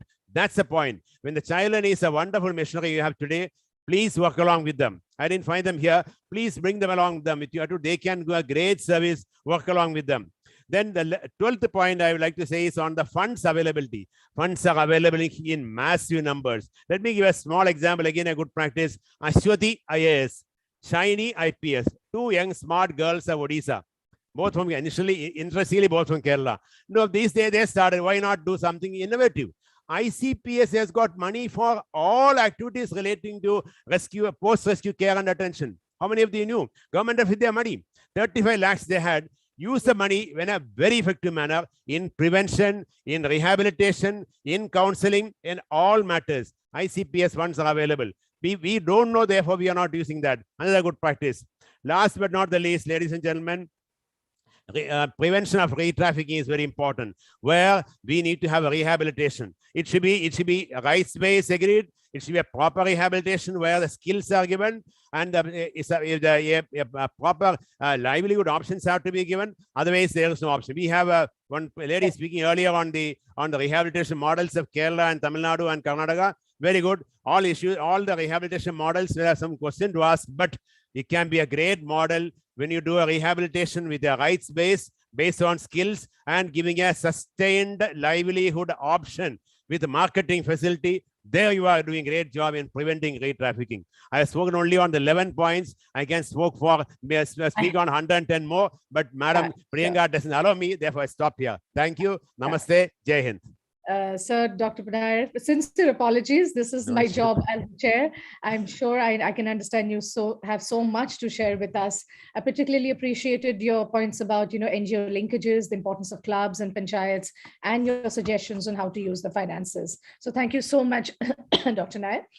We now have our next panelist is Srimati Esther Maria Selva. Delightfully, Esther and I were in conversation at a panel discussion at a lunchtime gender series lecture that Prajna had organized, and I can see Swarna here also. I'm happy to have Esther here today with us. Esther Maria Selvam is a development professional with over 3 decades of experience in program management, organizational leadership, humanitarian action, campaigning, and advocacy for the disadvantaged communities' human rights, and currently working with ActionAid Association in India as an associate director. And despite having a bachelor's degree in chemistry, her passion for humanitarian work led her to get a master's from Stella Maris from Madras. And she has been on the constitution of the Transgender Welfare Board for the transgender community in the state of Tamil Nadu, in the institutionalization of the marginalized women's organizations, and the promotion of entrepreneurs and various other works. So instead of me talking about her work, happy to see you here again, Esther. Over to you. Yeah, thank you so much. First of all, I'm really happy and honored to be part of this consultation. And the topic for this panel discussion is on best practices for combating trafficking among women and children. First of all, I would like to congratulate Women and Child Development Department. And I would consider this as the best practices where the government has really invited our points for their way forward. So I would like to start from here. previously Dr. Nair and William also had spoken many things about ways for combating trafficking. I just would like to begin with having come from ActionAid. Our approach to this whole issue is based on human rights-based approach. And I would like to just begin with any changes that we would like to see in our society is, first of all, like how we actually enhance the power within the vulnerable and marginalized community. It is because some people are more vulnerable and powerless, and therefore they become victim and they are more vulnerable for trafficking. So in that context, like based on our experience, what we have been engaging ourselves is enhancing the power within the community and different stakeholders with whom we are actually engaged. So in the context, like raising a lot of awareness about this whole trafficking issue itself, like and how the community could be actively engaged. It's basically like making aware of their rights, like how their rights are denied and how their rights are violated. Once we make them aware of their rights, and they could be actually empowered and they would be able to assert and claim their rights. In that sense, like taking on our pan-India experience across the country from different states where we are actually engaged in Bihar, Jharkhand, Lucknow, UP and Tamil Nadu. This is how we have been actually engaged in terms of working along with the state government, building the capacity of the different stakeholders at the state level and at different level, like and also strengthening various institutions such as, like, for example, Child Protection Committee. So in Tamil Nadu also we do have a GO which has been passed for constituting this Child Protection Committee, and from our experience we have also constituted and worked on this Child Protection Committee in different panchayats where we have actually worked. We basically empower this Child Protection Committee to monitor the movement of the children, thereby, like, if there is any incidents of trafficking, actually is been brought to the alert to take immediate action on that. And another thing is like supporting the at the district level and at the block level to develop various work plans for addressing issues like child protection. And what we strongly feel is like, as Mr. Nair and the previous speakers also have spoken, like it is, I mean, when we talk about one-stop crisis center or various issues pertaining to violence against women, the system at the state level actually, and even at the district level, it works out very well. But when it actually trickle down to the bottom, like at the panchayat level or at the block level, it's really a big question. And that is where actually we need to strengthen the whole system. Like, for example, when this whole COVID incident has happened, people have been moving and we didn't have any data pertaining to the migrant workers. And it is very important to maintain the register of the movement of the migrant workers at the panchayat level. There should be stringent monitoring at that level. And one more best example is like it's a capacity building of the various frontline workers. Like, for example, Anganwadi workers, ASHA workers, teachers, and Panchayat Raj institutions. Here, this morning also, the principal secretary has very well indicated that it is important. I mean, while the survivors of domestic violence, when they come into the Anganwadi center, they are not only screened for the nutritional status or other status, they are also screened for the status of any domestic violence that they have underwent. So, and of course, here there is a concern that overloading of work and for the Anganwadi workers. At this point, I would like to suggest that it has to be appropriately recognized and addressed, and their capacity has to be strengthened. They would play a very important role in combating trafficking among women and children. And given ActionAid's strength, we work among the young urban women in the urban areas across many states in the country. So there, from our experience, what we have learned is like it is very important to build the feminist leadership among the young adolescents. As Mr. Nair has said, that we have to engage with the youth. And we have to build in their capacity, and we have to develop their leadership capacity, and we have to encourage them to actively participate in the various civic engagement. And that is what is important in terms of combating trafficking among women and children, and intensifying the identifying the and linkaging of the vulnerable children and the families. So from our experience of having worked among the forced labor issue or bonded labor issue, what we have come across is that there are instances of where there is a relapse of forced bondage or bondage is actually happening. So it is very important for us to identify the vulnerable individuals and vulnerable families, and the state has to ensure that livelihood opportunity is actually being given. So when bonded laborers or forced laborers are, when they are released, and it is important for them, it's just not the livelihood support alone. They should be given their house and they should be linked to the various entitlements. We have to make sure that there is no relapse in that case for them to go back again. And more important, that since morning we have been listening to that, we have to break the gender norms. We have to bring in the gender transformative planning in every action that we do. And of course, as I have already said, it is important to work collaboratively with the government agencies where there can be a state level, joint level planning and monitoring and campaigning with the Women and Child Department and things like that. I would, from our experience, I would say that the state level advisory committee, which has been constituted and under the leadership of Chief Minister of Tamil Nadu during COVID response, it has really worked out very well. And our response to COVID was really very powerful. So if we have to address this menace of trafficking, I think in that way, we have to actually operate and function. And one more experience of ActionAid is facilitating these workers facilitation centers in different states like Maharashtra, Jharkhand and Bihar and Tamil Nadu. We're directly getting in into the State Department and monitoring the workers, their movements in different locations and addressing the cases of trafficking, bondage and violation of workers' rights in the destination districts. So these are some of our experience. I'm sure these experience would certainly contribute towards combating trafficking. And of course, since morning we have been hearing about One-Stop Crisis Center and how it operates and maintaining of various registers and things like that. And there are monitoring vigilance committee at different levels. We would recommend that the vigilance committee at the lower rung, at the block level and at the Panchayat level, that would really be very interesting to work, and that would be more powerful in combating this issue. And of course, networking with the various players, which I have been spoken many times about the different speakers since morning. And one thing that there are so many advisories and guidelines which our government has issued from time to time. And the recent one on the strengthening institutional mechanism at the state level, at district level, taluk level, block level. What I would urge. 2 more minutes, just 2 minutes. Sure. Yeah, sure.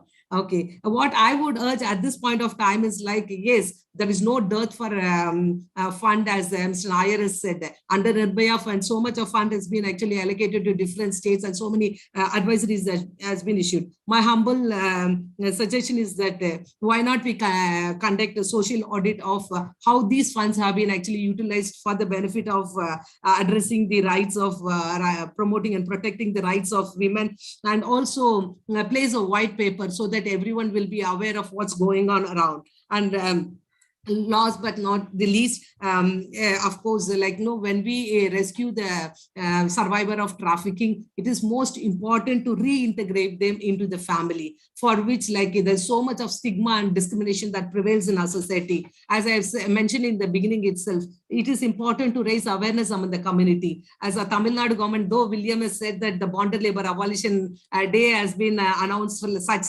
that we have to have for trafficking.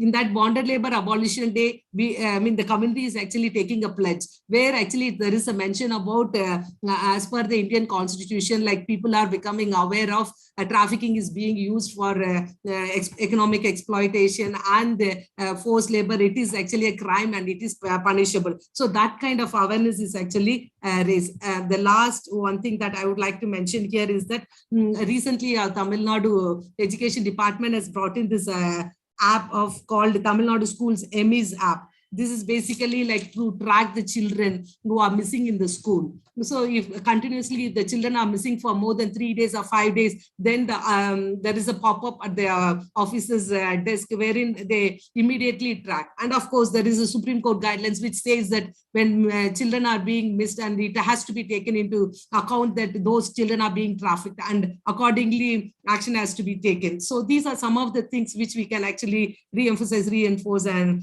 take note of it and take appropriate action. I'm sure like we would be together, all of us will be able to combat trafficking among women and children. Thank you for this opportunity. Thank you. Thank you so much for a very exhaustive presentation, Esther. Particularly echo your points on the importance of feminist leadership and civic engagement, particularly also to tackle stigma that comes with the survivors.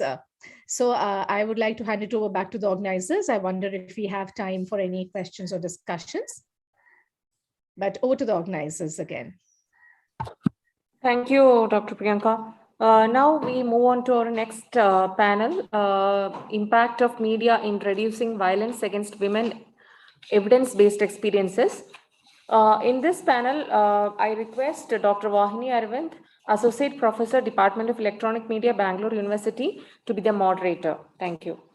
Thank you, madam. Dear esteemed panelists, organizers, and erudite scholars who are present here, who have joined this conference. Now we have reached to sixth panel to discuss about impact of media in reducing violence against women, evidence-based experience.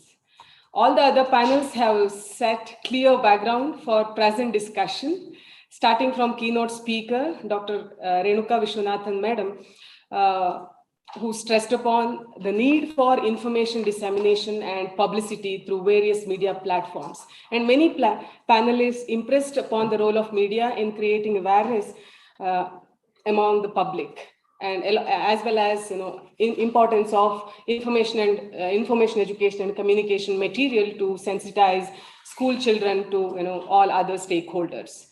And media has the potential to influence the knowledge, attitude, and practice of the people. With this strength, it can play a very significant role in reducing domestic violence. And mass media campaigns provide a potentially cost-effective alternative that can be deployed on a vast scale.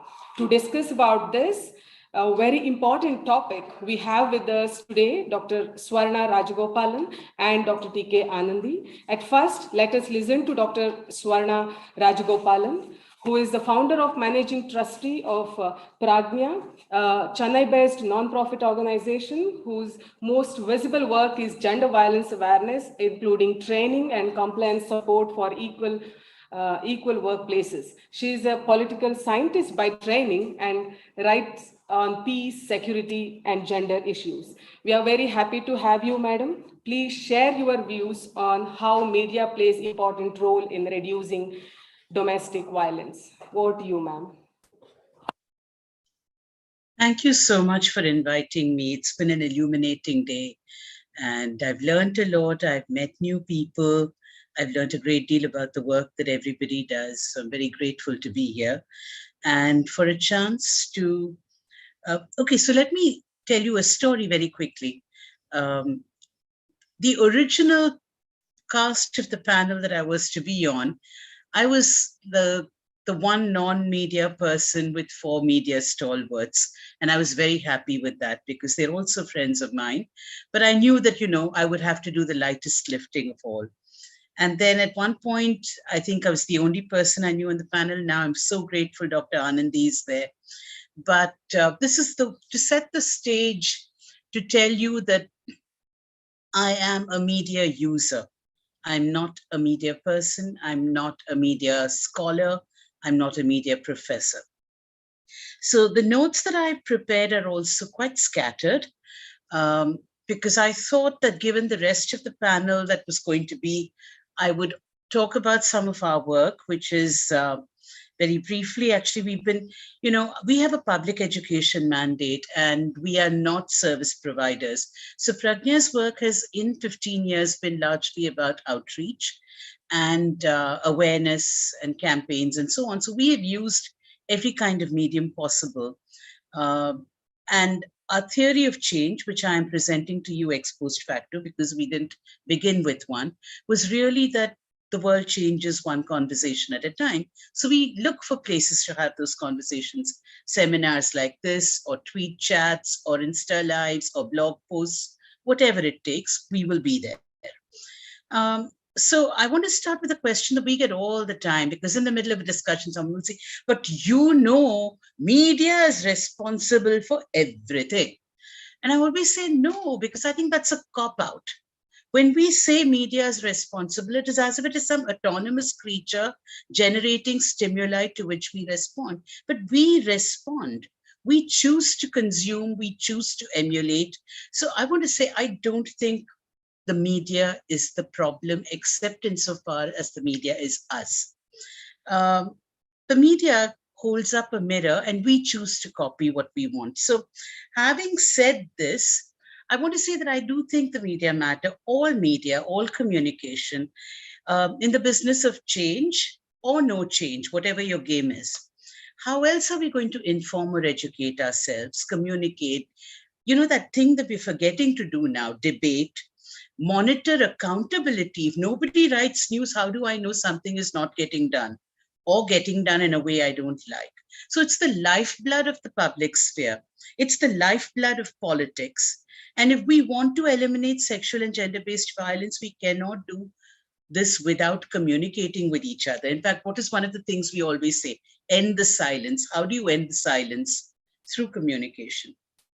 So we'll talk about two kinds of media, and I know very well that there's a time constraint, so I will speed as much as I can. If you know very little about something, you take a long time to say it. So unfortunately, this may be my lot today. One part of it is the media as we create and consume it. And the other, which Priyanka requested me to address, was what the government might do with its access and resources. How might it use the media towards the same ends? And I like that I'm now putting the two together, because there should be a joint conversation. There should be a synergy in our work. The first is what people lament about, because we don't think of the government as generating communications, although it does. We lament the reportage, what is reported, how it is reported. From our beginnings, we've been constantly engaged with this, and we have been seeking to inform the reportage as well as shape its form through conversations about what must be reported and how it must be reported. So the Gender Violence in India report began as a media-ready reckoner, about 12, 14 pages.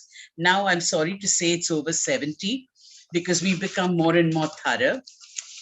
But it's still an easy access point, which we do annually for media persons, because when they have, they get some news in the morning, they have till 3 o'clock to write 800 words. Where are they going to go and do the research that we take 4 months to put together? The second thing is we've brought editors and journalists together to create guidelines. It's called 5 Simple Rules. I'll put these links in the chat later.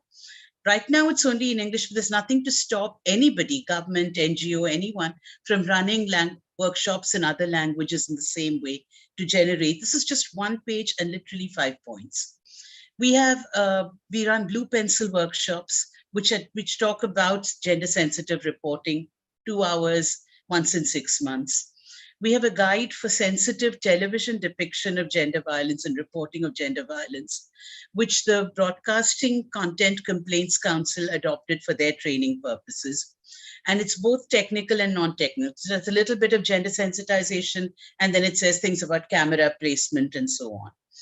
The point is that you intervene and sensitize reporters. If you don't like the quality of reportage, you reach out, go where they are, and tell them what you think they should do. But we also open our doors. I always pick up calls from them. All the reporters in Chennai know that it's not about covering our events, but that when they want background, when they want context, we will take the time to talk to them.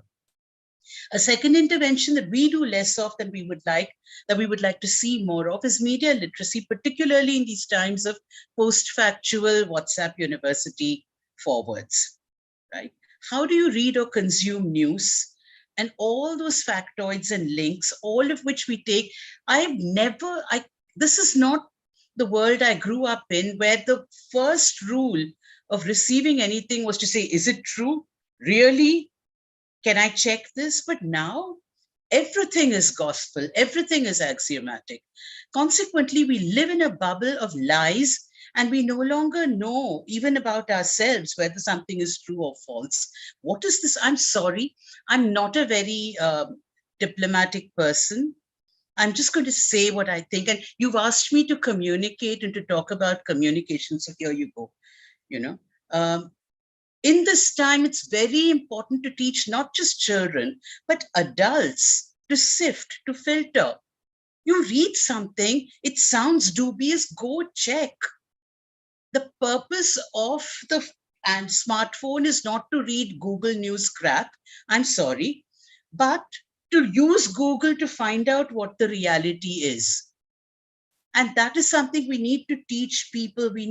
And this matters for gender violence because, for example, somebody rapes somebody and the newspaper says model abused, IT worker abused, schoolgirl photos posted on the internet. The accent in that headline is on the victim survivor, right? Perpetrator is missing from this. This just, we have that lovely word in Indian languages, swayambhu. Of its own, spontaneously, this rape happened, this abuse happened. Nobody did it. If you are looking at the news that way, then you are going to be focused on why was she there, what was she wearing, what did she deserve, was her sambar so bad? You are not going to look at the fact that somebody thought that that act of violence was justified. So this is really to be able to sift, to see bias in news reporting is very important. And I don't think it is civil society's job alone. I think it would be nice to work with government on this. What do you do about social media? Or, all of us are opinion columnists now. How do you sift that? I'm not a fan of regulation and censorship, right? That must be fairly obvious by now. But how do you make sure that when women human rights defenders, or for that matter, women administrators, or for that matter, women police officers, or women journalists put their opinion out in the public sphere, or take a decision in a district that they are working in, that they are not trolled with rape threats to their children? Where is that line where we preserve our privacy, our democracy? You have to, as administrators, I have a list of tasks that you can do. That the official answer to your question, Priyanka. But my question is, why is government not working with us in civil society? And I have the answer to this as well. I know you have your constraints, but we are in a safe space here. And I want to ask, please let us find the cracks in the wall. If we cannot be charging elephants, let us be termites. Let's get through this.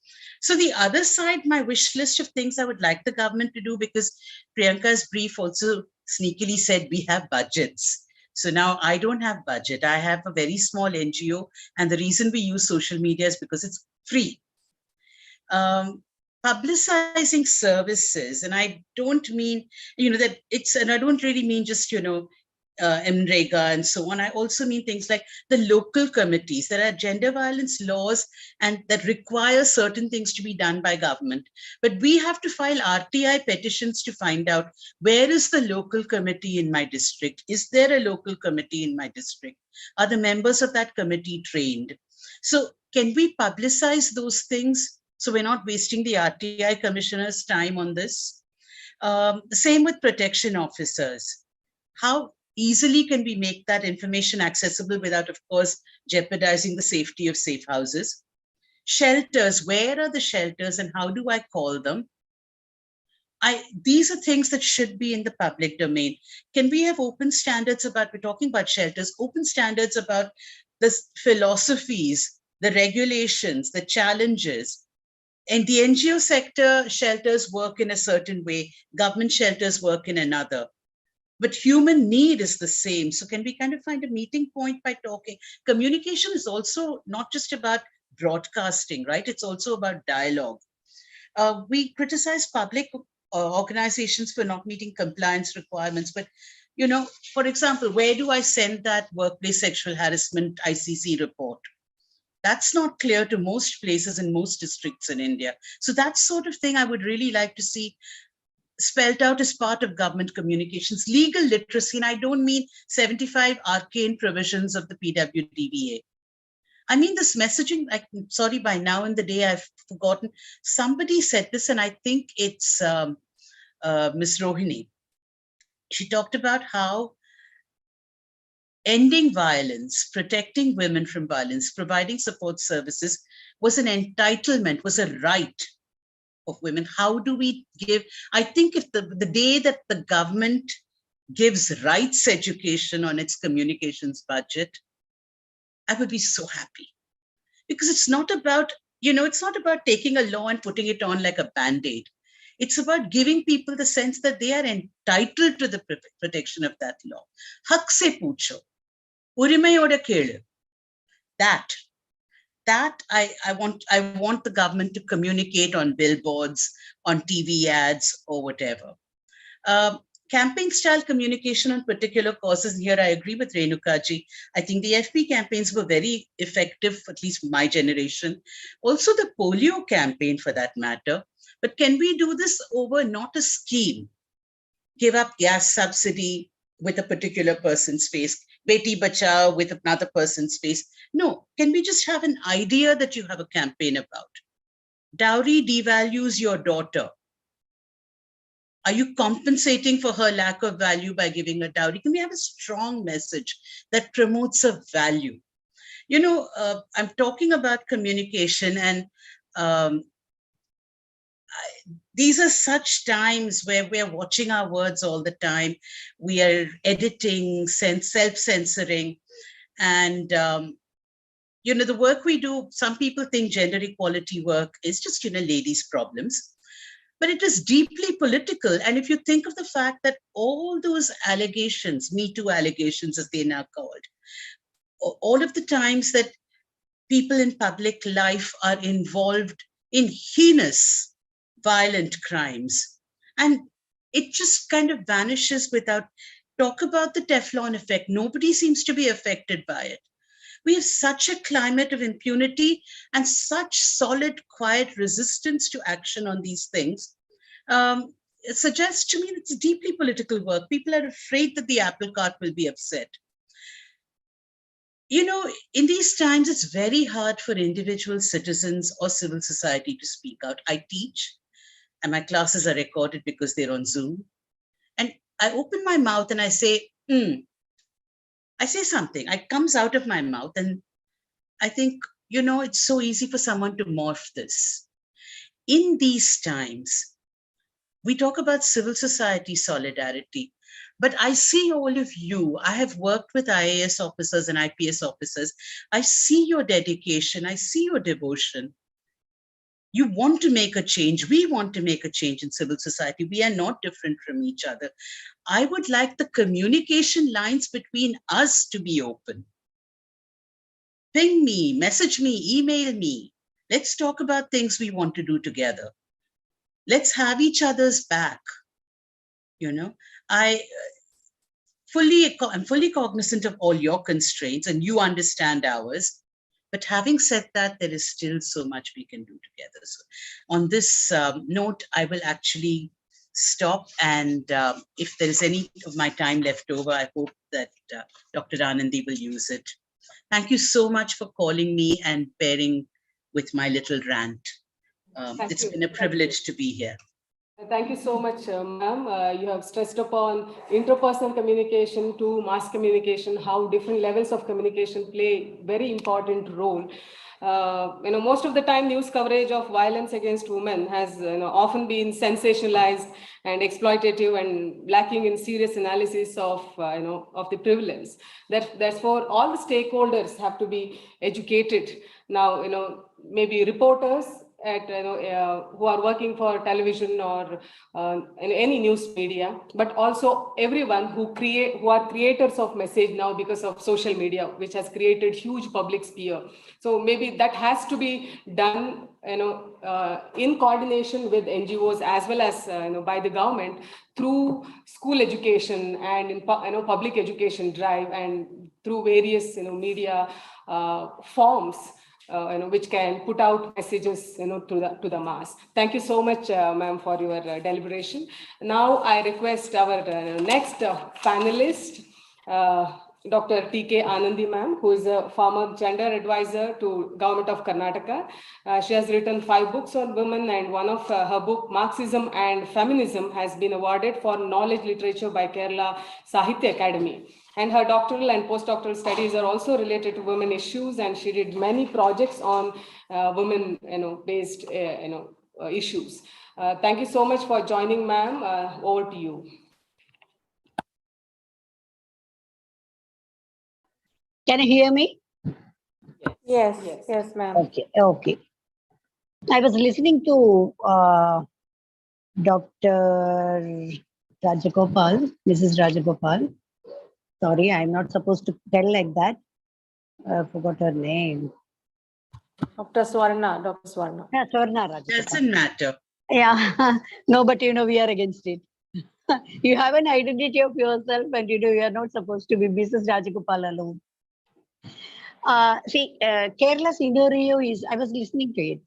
And I fully agree with her, many issues. But as far as Kerala is concerned, all the development indices are high, and they're all women friendly also. But violence against women is at its peak. So naturally, it is very difficult for us to attack that because the patriarchy in the Kerala community is too much, very much. Compared to other states, it is high. Anybody who comes to Kerala can understand that the patriarchy is high. And as the earlier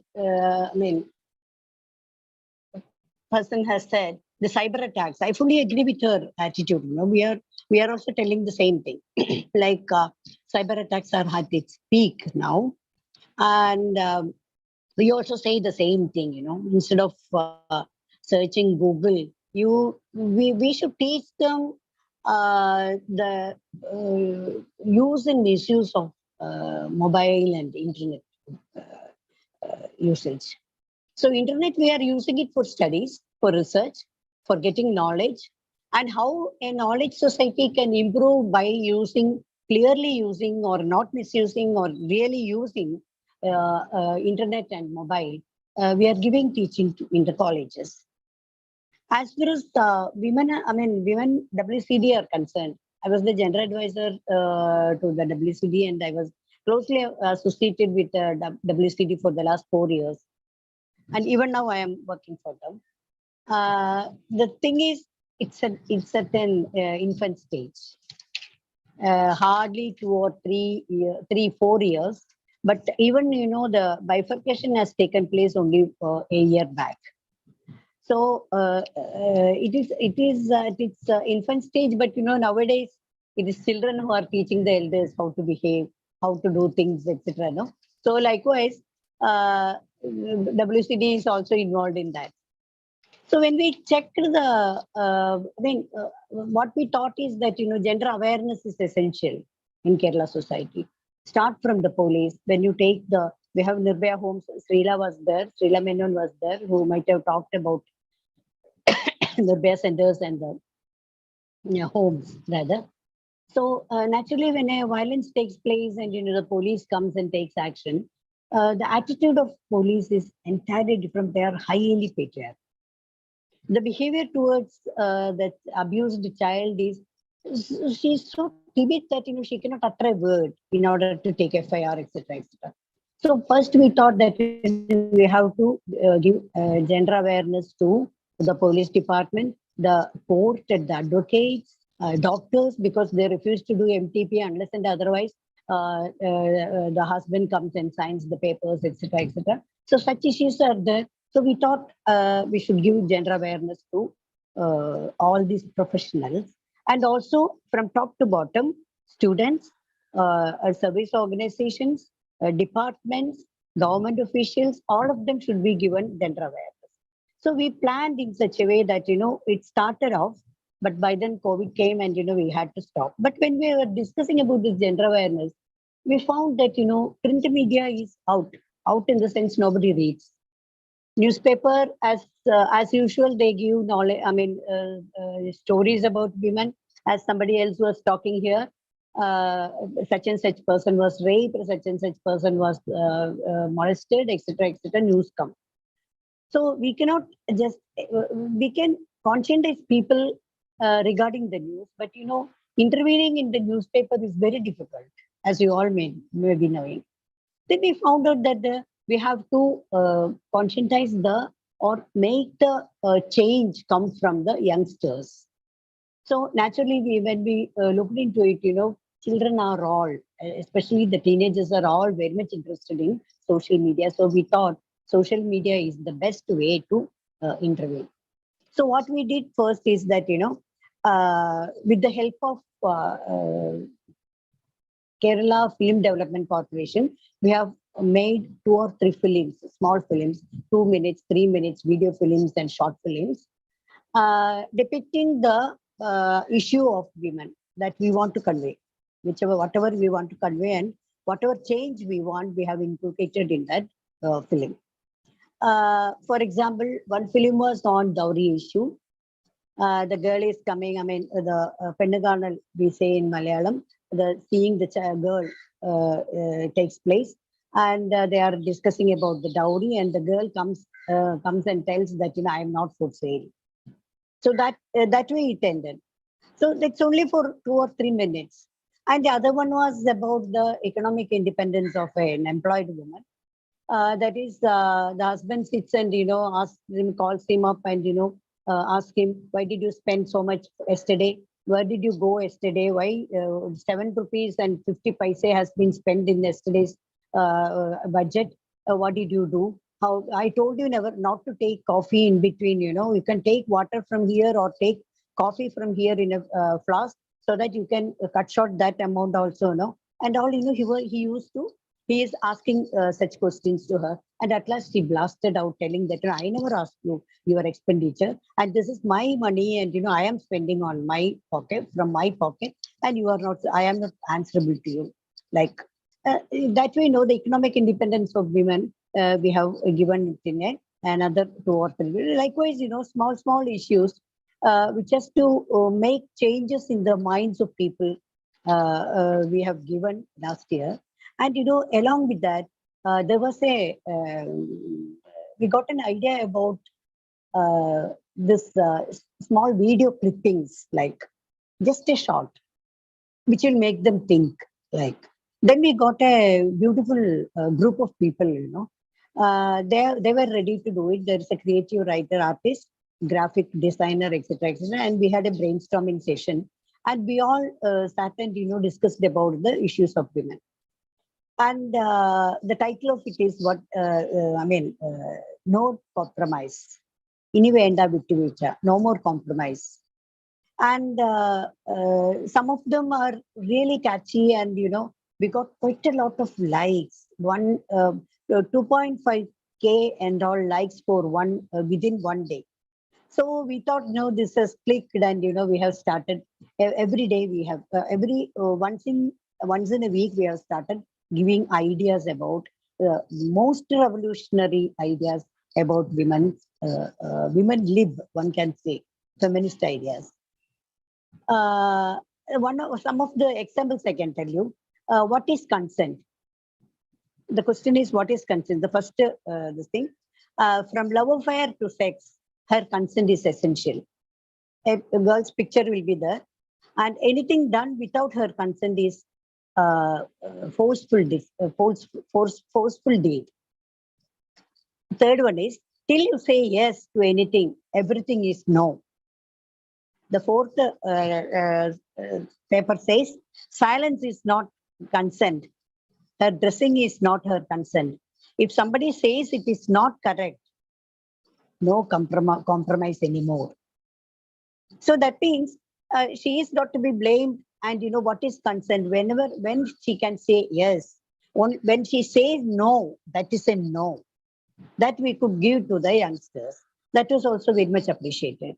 Another one is like husband and wife. That is regarding the domestic labor, and also democratization in the family. That we have given, it is the whole video was on, is about a WhatsApp message, like this typing sound will be there. And, she's, the husband is asking, when are you coming back home? And she is writing back, I have some more work in the office, I will come soon. And, he's asking, again, he is writing, Amma is alone in the kitchen. Then she writes back, ask Amma to take rest. Then he says, if it goes like this, you may have to resign your job. Then she asks, are you not at home? What is your program today? Then he writes nothing. First he writes nothing and then erases. That also is shown in the video. He erases. Then he writes cricket match is there. Then that also he erases. And at last he asks, can I help mother? No, it's better help mother. No. She says, yes, that is what you are supposed to do. And also she says, it's not a help, it is your work as well. And, then at last we are writing it in a bold letters. The household labor is not the responsibility of the woman alone. Those who say that it is the responsibility of the woman, there is no compromise. So likewise, issues like, domestication, domestic labor, violence against women, etc. we have given like that. Likewise, how you have to talk to an abused woman. That also is, attaches to the media rather. Media normally, if an abuse takes place, the way they take interview of the girl or all, really it is like second rate. We all say about it, I need not explain about it. So what it should be that we have given. Why you didn't say that day itself? That is one question we ask. We are not supposed to ask that. There is fault from your part too. That also should not be said. That also, all these things will be written in the video. Why glorify this? Why you want to explorate this, glorify this? Don't say anybody, you lose your job. So keep quiet and bear it. So these are all in all the families. So don't bother about it. See, he loves you quite a lot. The fourth paper says he loves you quite a lot. But when he gets angry, he beats you up. But that doesn't mean that he doesn't love you. So just pardon him. It's okay. Take it easy. Like then we say such words are not supposed to be said to an abused woman. What we should say is, come on, don't worry. We are all there to support you. That should be the word we should say. So likewise, we have given video clippings telling that was a series. No compromise at all. No more compromises. Inivenda vittuvecha. That was the Malayalam word. And no more compromises was a series which, people were waiting for that. And we got quite a lot of appreciation about that issue. And, there were newspaper, news, all the newspapers have covered that. And they all asked us to interview, through TV and all, they asked us for an interview. They asked to cover by it, etc., etc. How you could make this. So that much. Can you please wind up? Hello? Can't you hear me? Yeah, we are really running short of time. Can you please? Okay. So these are the things. And, another thing is that, do you want to become a mother? And the very radical thing like accept and deny. And we have given that, no compromise to those who deny woman's right when she should become a mother and when she should not, when she should conceive. Such radical things we could give through social media. And, another we are planning to do is, the writing, the GEO has gone. We are waiting for the GEO to come. The proposal has gone. That, in every media, every film we are seeing, drinking is injurious to health, smoking is injurious to health. And, in many of our films, we are seeing the slapping or wife beating, etc., etc., we are seeing. So whenever there is a wife beating in the scene, we are planning to write down that wife beating is punishable. And when an abuse takes place, wife beating is violating the human right. And when an abuse takes place, the abuse and rape scenes, etc., comes, we are planning to give a thing downwards that molestation or abuse to a woman is punishable. So things like that we are planning to do, planning to give.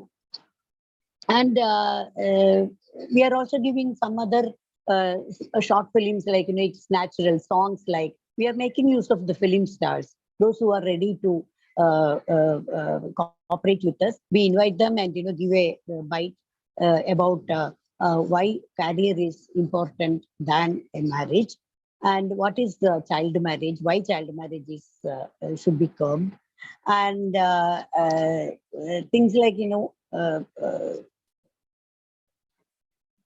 whatever they have learned, especially the adolescent girls, whatever they have learned, the stereotyping things they have learned, we are trying to make them unlearn whatever they have learned, because whatever they have learned were not right, because still the violence against women exists. So we want them to unlearn. That only they can do it. And the unlearning process is very difficult. It's more difficult than the learning process. So naturally, unlearning can be done by the new generation, for which the department should stand along with them, give them guidance, and teach them. For that, we are planning. So as a part of it, we could change the uniform,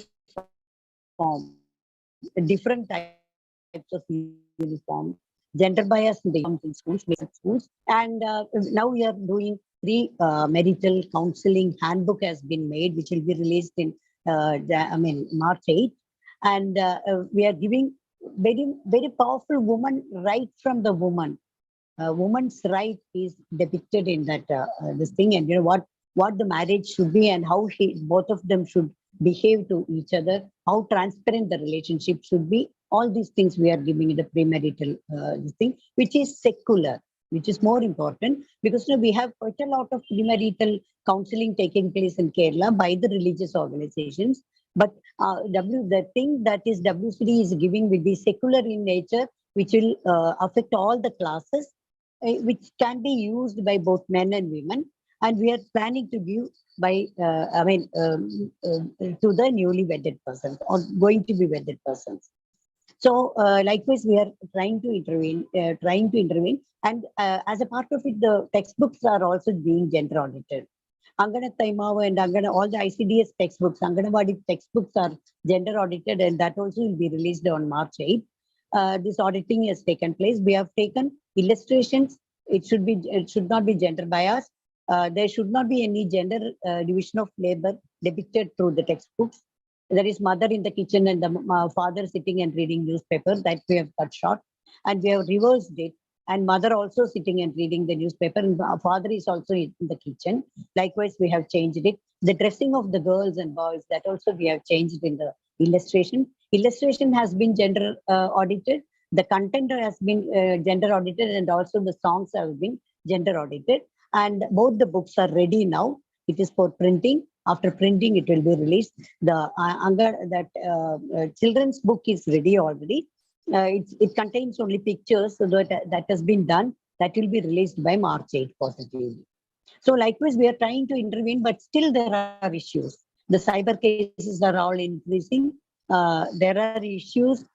We are trying it through police department also. Self-defense classes are being given to the schools. And also Kanal, one program has been, gender awareness has been given to, we have 7,000 schools, and we have covered more than 500 odd schools. We are giving gender awareness.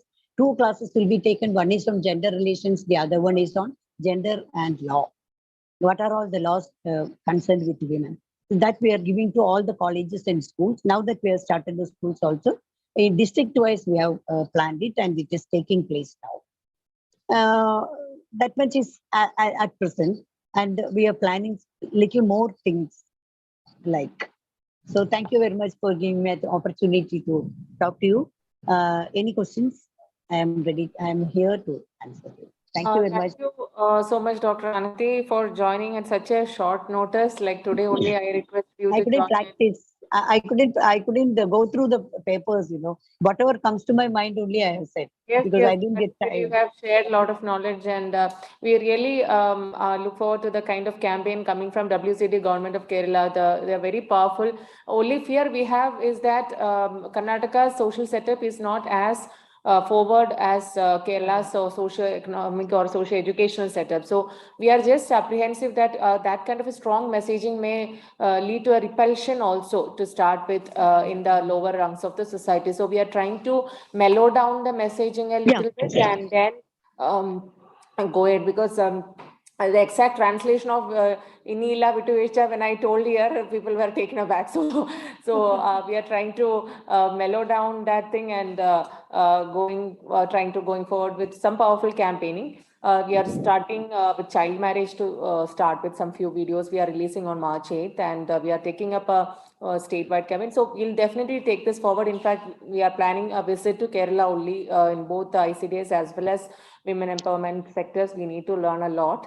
So as part of that, Tamil Nadu, Kerala and all the neighboring states, we are planning visits also. So thank you, Ananthi, for joining in us. See, one more thing. You need not fear about giving such ideas, because when we had that thing about conceiving, it's her right. Well, she should decide when she should conceive. When we gave it that, it was during last April. Then we were all afraid that it will affect the election results. But we got more than 4.5K or something likes within a day we got. So youngsters are taking it as such. They will take you because you need not be afraid at all. Nothing will happen. So you can go ahead. You can go ahead. Thank you so much. Okay, thank you. Yeah, so thank you, Dr. Vahini, for moderating that panel. Next, we are moving forward to the next panel, Violence Against Women in Workplaces, Violence Against Elderly and Disabled Women. This is our last panel being moderated by Dr. Asha Ramesh, Gender and Development Consultant, Bangalore. Over to you, Dr. Asha. Thank you so much. At the very outset, I would like to really congratulate the Department of Women and Child for organizing this vibrant, webinar on combating violence against women, the Southern region. This is the final session, as it was just mentioned, session seven. And so, you know how it is when it's the last session. So we have 5 speakers in this session. And I have been requested by the organizers to invite Dr. Indumati as the first speaker because she has some work and she has to rush out. So I will start with her introduction. Dr. Indumati Rao is the founder and regional coordinator of the community-based rehabilitation network that works in 8 South Asian countries. The CBR network has a certificate of membership, Rehabilitation International, and has a UN special consultative status. The focus of her work has been inclusive development of all, especially those who are most disadvantaged due to disability, aging, and poverty.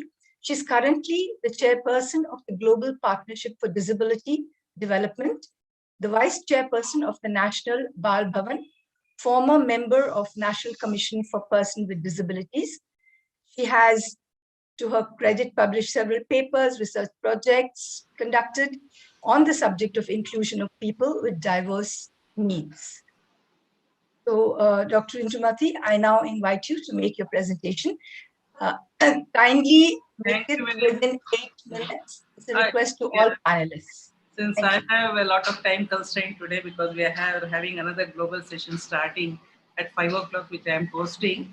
So I just quickly share some of the concerns we have regarding certain sections of the society which doesn't get much attention. And here I'm talking about girls and women with disabilities and elderly women. The pictures, though it is very disturbing, it is not uncommon. And this is a world of defenseless which we see. And during our studies for National Women's Commission and also my own work with NGOs, we have seen people being tied in cattle shed, being fed with leftovers, and covered with gunny bags. So this is the kind of extreme abuse we see regarding girls and women with disabilities in our country. And I know most of you know that the 2011 census really talks about 44% of people with disabilities or women with disabilities.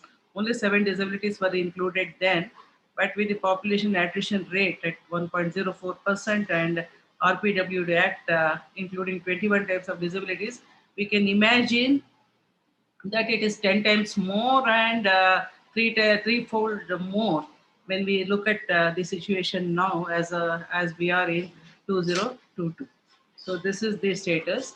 So what exactly is happening is there's a lot of abuse which is not even reported, and some of the studies which we have been reported, especially the equity to women with disabilities, which we did for National Women's Commission in 2002, looks at they are tied in cow shed and they are fed with leftovers and they are covered with gunny bags and rampant abuse that takes place at home. And this is the situation we see, and people have no access even to see them. So that is the kind of situation that even Anganwadi workers had difficulty to enter into this part of the house. So there were more rumors and gossiping that there is someone in their house in the cow shed or in the backyard. So this is the kind of situation we have seen. So what really happens is unless we include them in Ayushman Bharat, National Rural Health Mission, telemedicine, and all this section will remain completely unreached. And we also see that at least 1 to 2 deaths, sudden deaths of girls and women with disabilities happening, and it is not reported to police, and no one even talks about it. So they are all women around within, say, 35 to 40 years, and sudden death happens. And one can imagine what could be the reasons, but nothing is documented and no data is available. So this is a rampant one, which is there globally. I would not say only in India. So this rampant abuse against girls and women with disabilities is a very global phenomenon. And when we look at the crime against women, the data that is available, we have to see that a large number of them could be girls and women with disabilities, but we don't have segregated data available to see what kind of situation we have, whether at home or at workplace or in schools. Even in residential schools, we see a lot of abuse. So that is not really reported. So we are just in a state where we are just talking. It is based more on guesstimates rather than the hard data that should be available, but right now it is not available. So the situation is even with programs with disability, we talk about skill development, we talk about inclusive education, special education, and rehab services. But what I see with girls and women with disabilities is the whole issue is about survival. So there is no surety that they will see the light of the day next day. So it is so important to make sure survival and safety, food, nutrition, basic health are some of the key areas, unless there is a special program, a special scheme, which will focus on, they belong to the extreme poverty. They belong to extreme poverty and most disadvantaged women. So we have to have a special program to bring them to light, which also makes a lot of economic sense, because if we intervene, we can bring them out of this darkness and to bring them from the extreme poverty. Then it also saves, for the government, the numbers who are totally dependent would be less. But if we don't involve with that, the main issue is about, of course, human rights issue, because most of them, what I see is they are dying, and no one really bothers about them. Their life has no value. So this is the kind of situation which can be very disturbing when I talk about this. But that is the reality what I see in the rural India. So we want a 3-step program to end the extreme poverty, which is the SDG Goal 1, which has a lot of focus on that. Unless we focus on girls and women with disabilities, the SDG Goal 1 cannot be achieved. So we have to really look at what kind of situation is there, and then take measures. and abuse is not reported. As I said, we don't see anything. We don't have even data. So leave alone, say, abuse rate. And there's the need for a special scheme for them for their survival and for their safety. And then comes the skill development, then economic empowerment. So the existing programs for disability or in the existing programs, that is not going to help them unless we have a very focused one. This I have already discussed with the Rural Development and Panchayat Raj, requesting for a specific program, a focused program to work with this group who live under extreme poverty. So I would stop here because of the constraint of time, and I thank Priyanka ji, Sudeshna ji for giving this opportunity, and thank you very much, and I look forward to seeing you again. Thank you. Thank you so much, Dr. Intumati. You really kept your timing. And I think you brought out very important issue of girls and women with disability who really face a lot of violence, which doesn't get reported, and the need for the government to really come up with a special focus to really address this issue.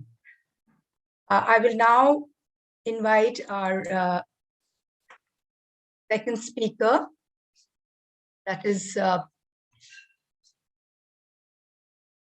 Nalini Shekhar from Hasirudullah. She is the co-founder of Hasirudullah, which is an organization working with waste pickers in Bangalore. She has trained several hundred of waste pickers on new ways of solid waste management. She has helped them to develop skills to become waste management professionals and micro-entrepreneurs. She has worked with state officials, students, citizens on the need for sustainable waste management practices and integration of waste. So, Nalini, can I request you to make your presentation, please? Thank you. And thank you very much for this opportunity, Priyanka ji, for inviting me to speak. And I'm going to finish in about 4 to 5 minutes because there are more questions than the answers that we have really got in our work. So I have served in BBMP, ICC of a corporate office, and I work with informal sector. And I see a huge difference in how each of them work and how it is governed. All of us, all three sectors that I just said, have the same common framework, the sexual assault, harassment of women at workplace at 2013. So with the same framework, how each group gets serviced. Can you please be quiet? Shh. Sorry, I'm really sorry about it. How each one has resources or don't have resources and how they really work. So corporates spend a lot of money in their awareness. And of course, now it's also a compliance. They have to file at the end of the year. So they do a lot of awareness, but very few cases come out. And we know that whether they're rich or poor, I mean, violence cuts across all caste, class and also education status. So very few cases come out. That is also a worrisome. In the state missionary, there is extremely poor resources to spend, even to record the cases and handle the cases, even to conduct the sessions. We don't have much resources. And today, when we see the state IAS officer, it's really inspiring to see such feminist framework you all work with. And the same thing should percolate into urban local bodies and Panchayati Raj. And that's a challenge, and we all of us have to do it together. When you come for the informal sector, they are most hurt. And and really not addressing the sexual harassment at workplace at all. And I'm sure I will focus in few minutes only on the informal sector because that is a sector I know the best. And also because 80% of our labor force today is in formal sector, and we have to work and address the violence at work in informal sector. And I will focus on waste industry. Of course, Geeta Menon is there, who's going to speak on domestic workers. And that's also a large informal workers in urban area. So when you look at informal waste workers, and there are a lot of work related violence that we come across, and I don't have the data because nobody has done a huge work around this. We have begun working, but we don't have the data and statistic to show yet. Hopefully next year we will have some. We would have worked we have worked a lot on the violence against women in waste picking communities at home, domestic work, but not so much in this particular space, because last 3 years we have been focusing only on occupational health issues of waste pickers. And this is also an occupational health issue, and we have to focus probably next year. So, and most of these, the sources of this kind of violence, where do they work? First of all, they work in landfills, they work on the street, they work on private and public spaces of sorting of the waste, and so on. So there are a lot of people who they come across, and they're always in public. They're not confined to an area, they're not confined in the home or an industry, but they're on the street. So you have people like the state machinery, like the municipal officers, police, traffic police, and then fellow workers, household members, public, then and also people who use their informal workers services, then of course criminal actors and powerful vested interests who are controlling over the working condition of informal sector. So there is a widespread criminalization of the urban working poor in general, and especially in the work of waste workers. And women workers perceive this violence as business as usual. This is a first thing that we really have to work. There is high acceptance of violence at work, and this has also resulted in prolonged victimization of women. So this need to change. We are really working and doing some pilots to look at it more in a much more social mental health perspective than directly working as violence against women, because most women don't leave the situation they are in because they don't want to. So how does it affect people? So one is, or the condition. So one, violence disrupt the economic activists. We had a fantastic waste picker who was doing fantastic work in ward number 44 and creating about 10 livelihoods and become an entrepreneur. And suddenly overnight she's disappeared. Where she has gone, she ran away to Tamil Nadu because her husband was really harassing her. The whole thing, today she's come back and said, I want to be a laborer again. So this kind of really disrupt economic activities and their ability to move further. And also change of working condition. For example, waste pickers always like to work alone, because if they work with two people and there's one bottle on the street, who will it go to? So they prefer to work alone. But now that the city has improved its door-to-door collection, which is good, but that is not was there before. The waste pickers actually kind of filled a gap for cities' service gaps.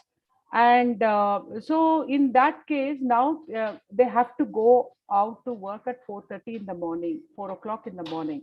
So they go in pairs to collect waste.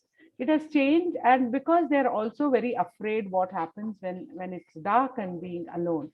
And so the situation of waste pickers in landfill is different, streets are different, segregation units are very different, and the way they work with the scrap dealers, where they sort, grade, and give their earning is also very different. So one of the major problem we see is perception of the people. Most of the waste pickers, you talk to them now, it has changed a little bit in Bangalore, but not other cities. We work in 24 cities. They always say, why don't you work? Why do you come and pick up? They never see that as a useful work. And one of our study has shown waste pickers, 15,000 waste pickers save the city of Bangalore 84 crore annually just in collection and transportation. Isn't this work? So people don't see that as work. Many people think it's beggars. Many times we have gone to beggar home to get them out of that place.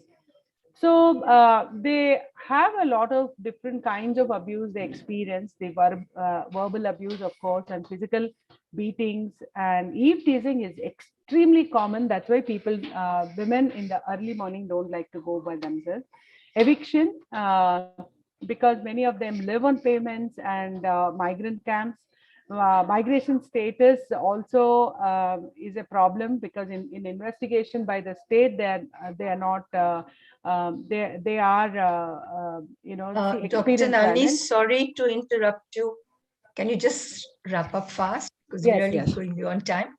Okay, so there, I would just like to show that, say that there are a lot of places where they use their bodies in order to access waste. So these are some of the issues we have with the informal waste sector, and informal sector don't have a resource to go to get support. And this is really something that we need to deliberate on. And I really request Priyanka ma'am whether we can have one whole session to discuss and design something that can go to 80% of the workforce in Karnataka and in India. Thank you so much. Thank you so much. Apologies, I had to make the introduction because we're running short of time. No problem. No problem. I think it was, Dr. Ghali really brought out the very important fact of, waste pickers, informal sector facing so much of harassment on violence in the workplace, which you really highlighted, and the need for more resources, which is necessary to address this issue. I now would like to introduce the next speaker, that is Ms. Geeta Menon. She is the co-founder of Sri Jagrati Samiti and Joint Secretary of the Domestic Workers' Rights Union. Her journey spans 3 decades, fighting against the injustice and exploitation of the working class women. She has been in the forefront of community issues, addressing issues of domestic violence and sexual harassment, as well as trafficking. She has also received a couple of awards, such as she was recognized as the Citizen Individual of the Year Award by Nama Bengaluru, the Nirbhaya Award regarding women's safety and empowerment. So, Ms. Geeta Menon, the floor is open to you. Thank you, Asha, fellow traveler. And Priyanka ji, thanks to you and everyone in the department for this opportunity. It's much needed, although it's the end of the day, so I will not harass you any more than is necessary. The issue that the fact that the unorganized workers, the fact that the informal economy has been taken up is very, very important, because so far they have been invisibilized. And it is primarily with the unorganized workers, the domestic work sector, that I would like to focus on, as they are a large majority of them women, and a large majority of them are the lowest on the hierarchy of work. When they are lowest on the hierarchy of work and contributing to the GDP, enabling the GDP to be made, it is very important that we recognize them and we talk about them. Many of us sitting here in this session also would be very closely associated with the workers that I'm talking about, the domestic workers. As we are talking about violence and violence at the workplace, this is not something only related to sexual violence, but violence at the workplace stems from the fact that the domestic workers have not been included anywhere as workers. With the gendered notion of housework that exists, the class and caste intersect into this whole arena of work. So for a long time now, I remember when the Bavari Devi, when the POSH Act was being introduced, and we were there in the department meeting, and for a long time, it took the department to say that, yes, domestic workers should be included.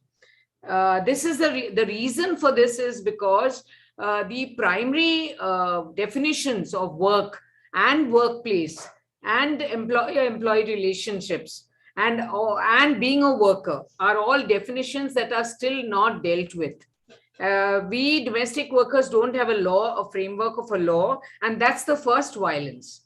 Having been here around for so long, domestic workers, having contributed to the economy, the first violence is that still we are not treated as workers, but as slaves. And therefore, in many households, since this is a very private relationship, So in many households, what happens to this nature of work and what happens to this relationship between the employer and employee is definitely not known outside. So it's such a private intervention that is needed. And therefore, I would like to really talk about the kind of systemic violence that is there. One of the systemic violence is the fact that they are not considered as workers. The other systemic violence is that of caste discrimination. And the third is systemic violence is that of sexual violence, because majority of women are workers, and the fourth systemic violence is that of no social security at all. So there is this whole systemic violence that is happening, and what I would like to talk to you about is what happens in the four walls, within the four walls of the house. That is their workplace. This is the workplace for them, and therefore it is still not considered as a workplace.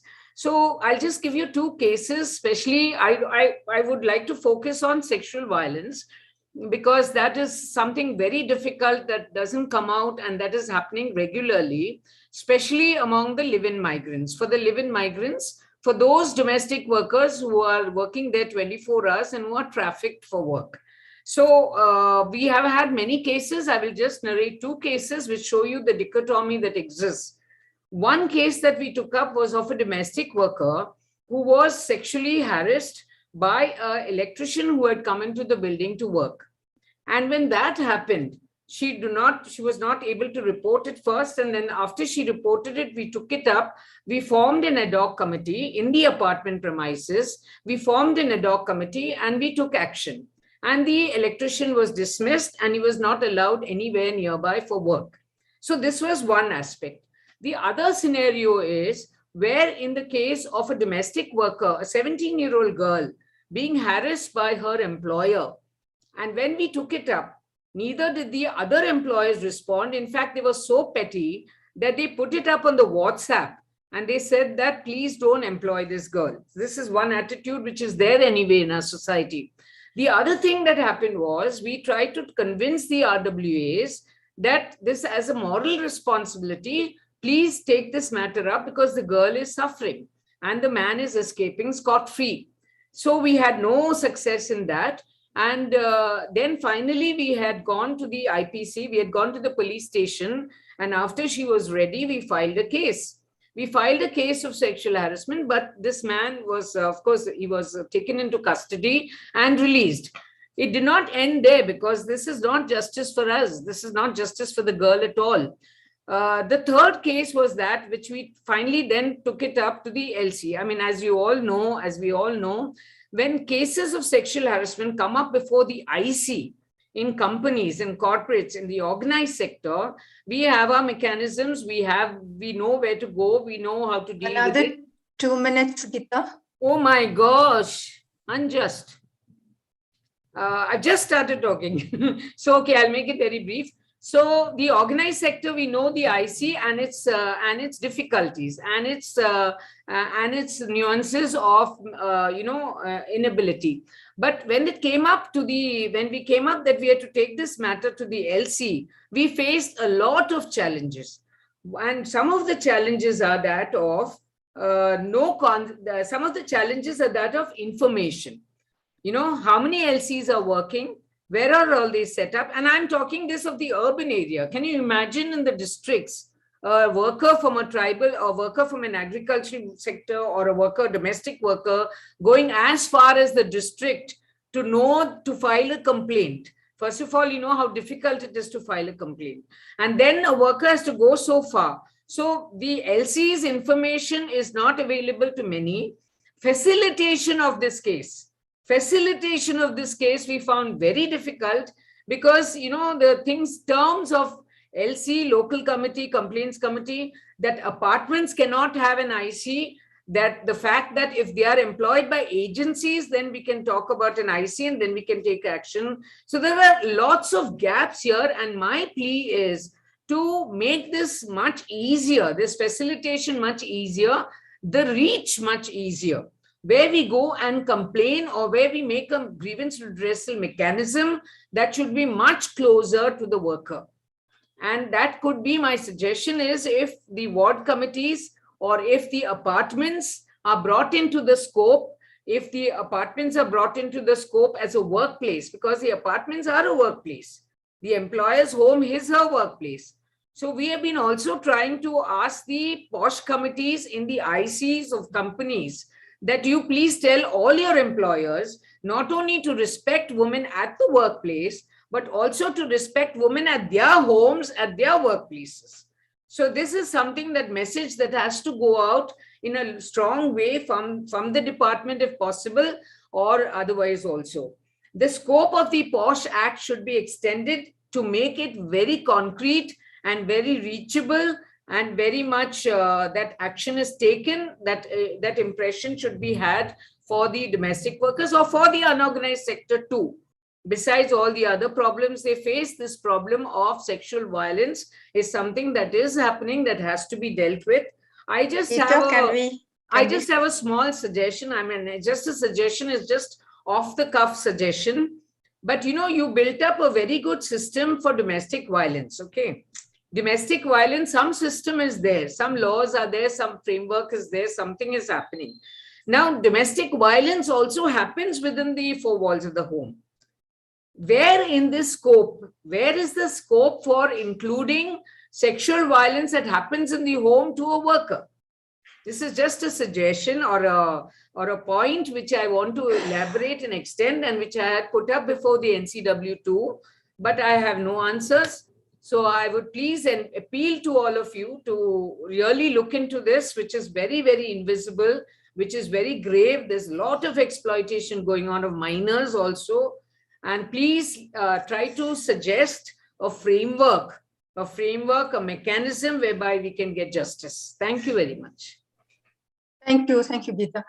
I think she very clearly brought out the issue of domestic workers, how they face so much of violence and they're not recognized as workers, and also the plea to the department to really sort of recognize and make the local complaints committees reachable.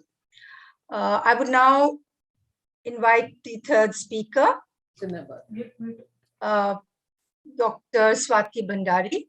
She has 22 years of experience in the field of social work.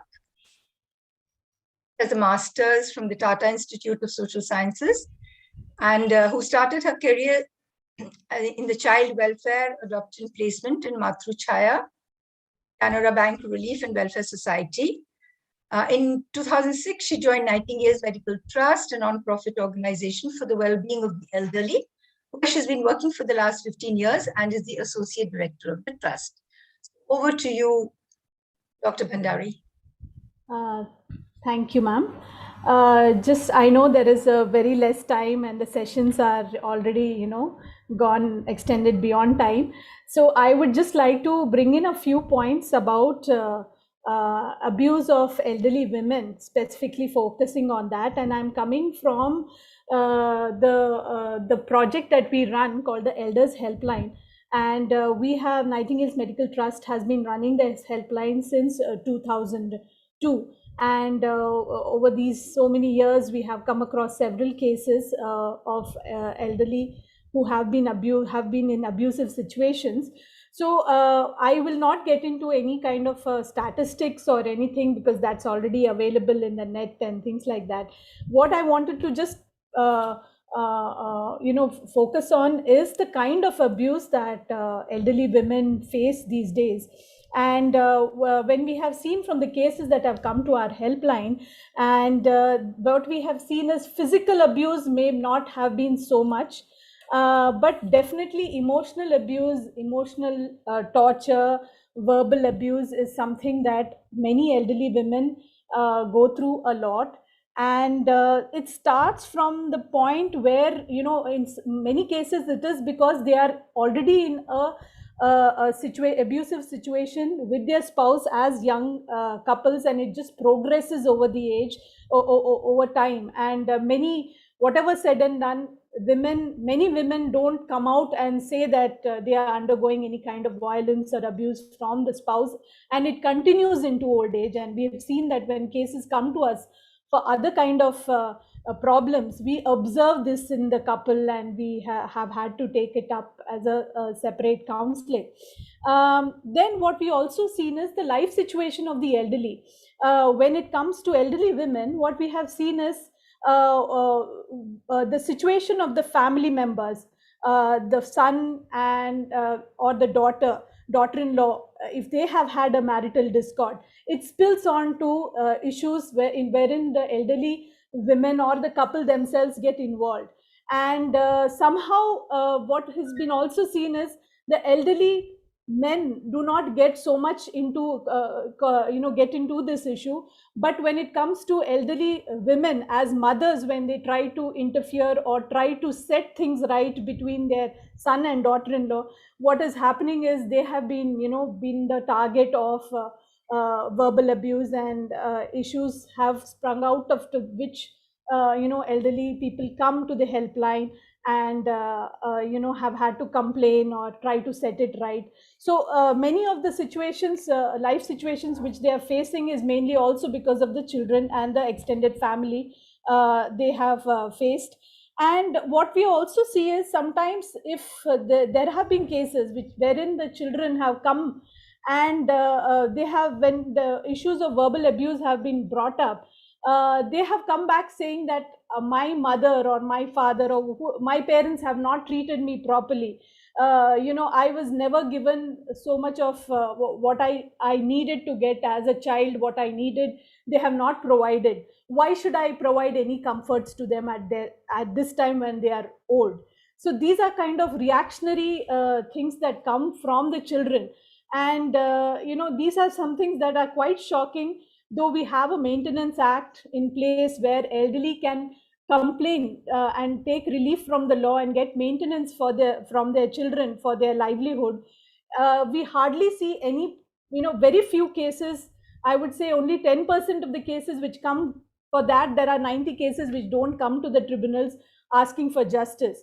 But there are a lot of elderly women, especially if their spouses pass away and they're totally dependent on their children for their livelihood. The dependency, as and when it grows, the abuse and the belittling of their requirements are taken up by the children. So here the perpetrators, not so much it's the children who are not very sensitive to their needs, or who want to take it over. If there's a lady getting a pension, sometimes the children take control of the pension. They decide that how the pension will be used, and there is so much of restriction for the elderly woman within the household that she is not able to live a life of dignity.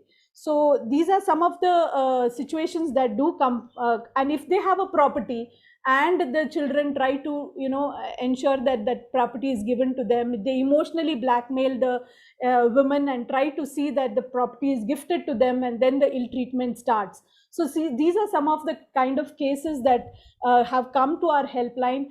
And there have been cases in which we had to actually physically separate the senior citizen from their children in order so that they can get a life of comfort, and ensure that the maintenance is being given to them. So though the tribunals are in place, and many cases do go to the tribunals, sometimes elderly women do not get the justice that so there is a lot of work that needs to be done in this area as well. So with this, I just want to highlight some of the issues that have come for the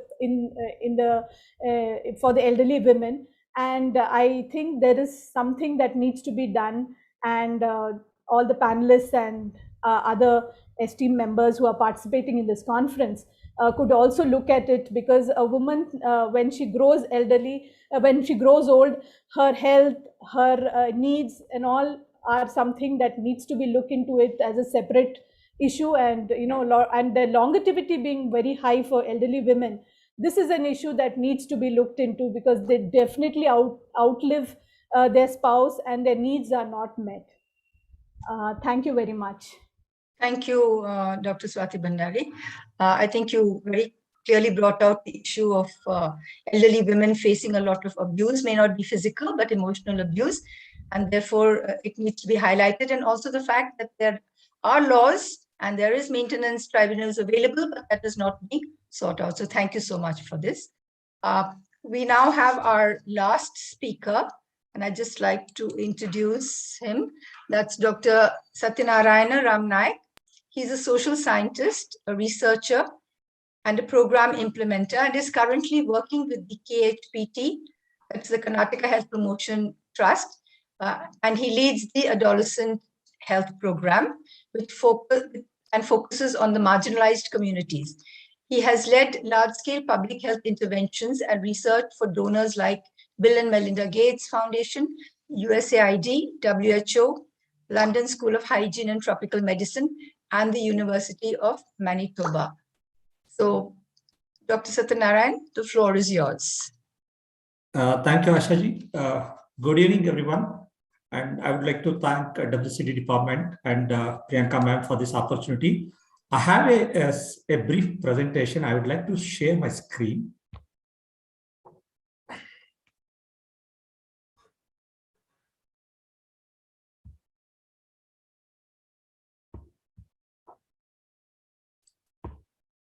Is it visible? Yes. Yes. Yeah. So again, thank you. I'll talk about violence against female sex workers. In Damanita Mahalayaru, that's the word coined by government of Karnataka. I'd like to share some of our learnings and experiences working with a female sex worker in the HIV context, basically, and some of the learning in terms of preventing violence against female sex workers in Karnataka. So I'd like to start with a real story of girl Rekha from Bagalkot. I'll narrate the story. Rekha was dedicated to goddess Elama at the age of 10 years and was forced to discontinue her schooling after primary schooling. She was not allowed to marry a man as this was against the Devadasi custom. She attained her puberty when she was 14 years old. The family decided her nuptial, or like a Saragu Hidsodu ಅಥವಾ first night ceremony with a rich 40-year upper caste man. Rekha willingly agreed for this 3-day ceremony. It fetched her new clothes and holiday to school. She was least aware of the future happening. On the 3rd day of ceremony, Rekha encountered herself to a man in her own room, forcing for an act.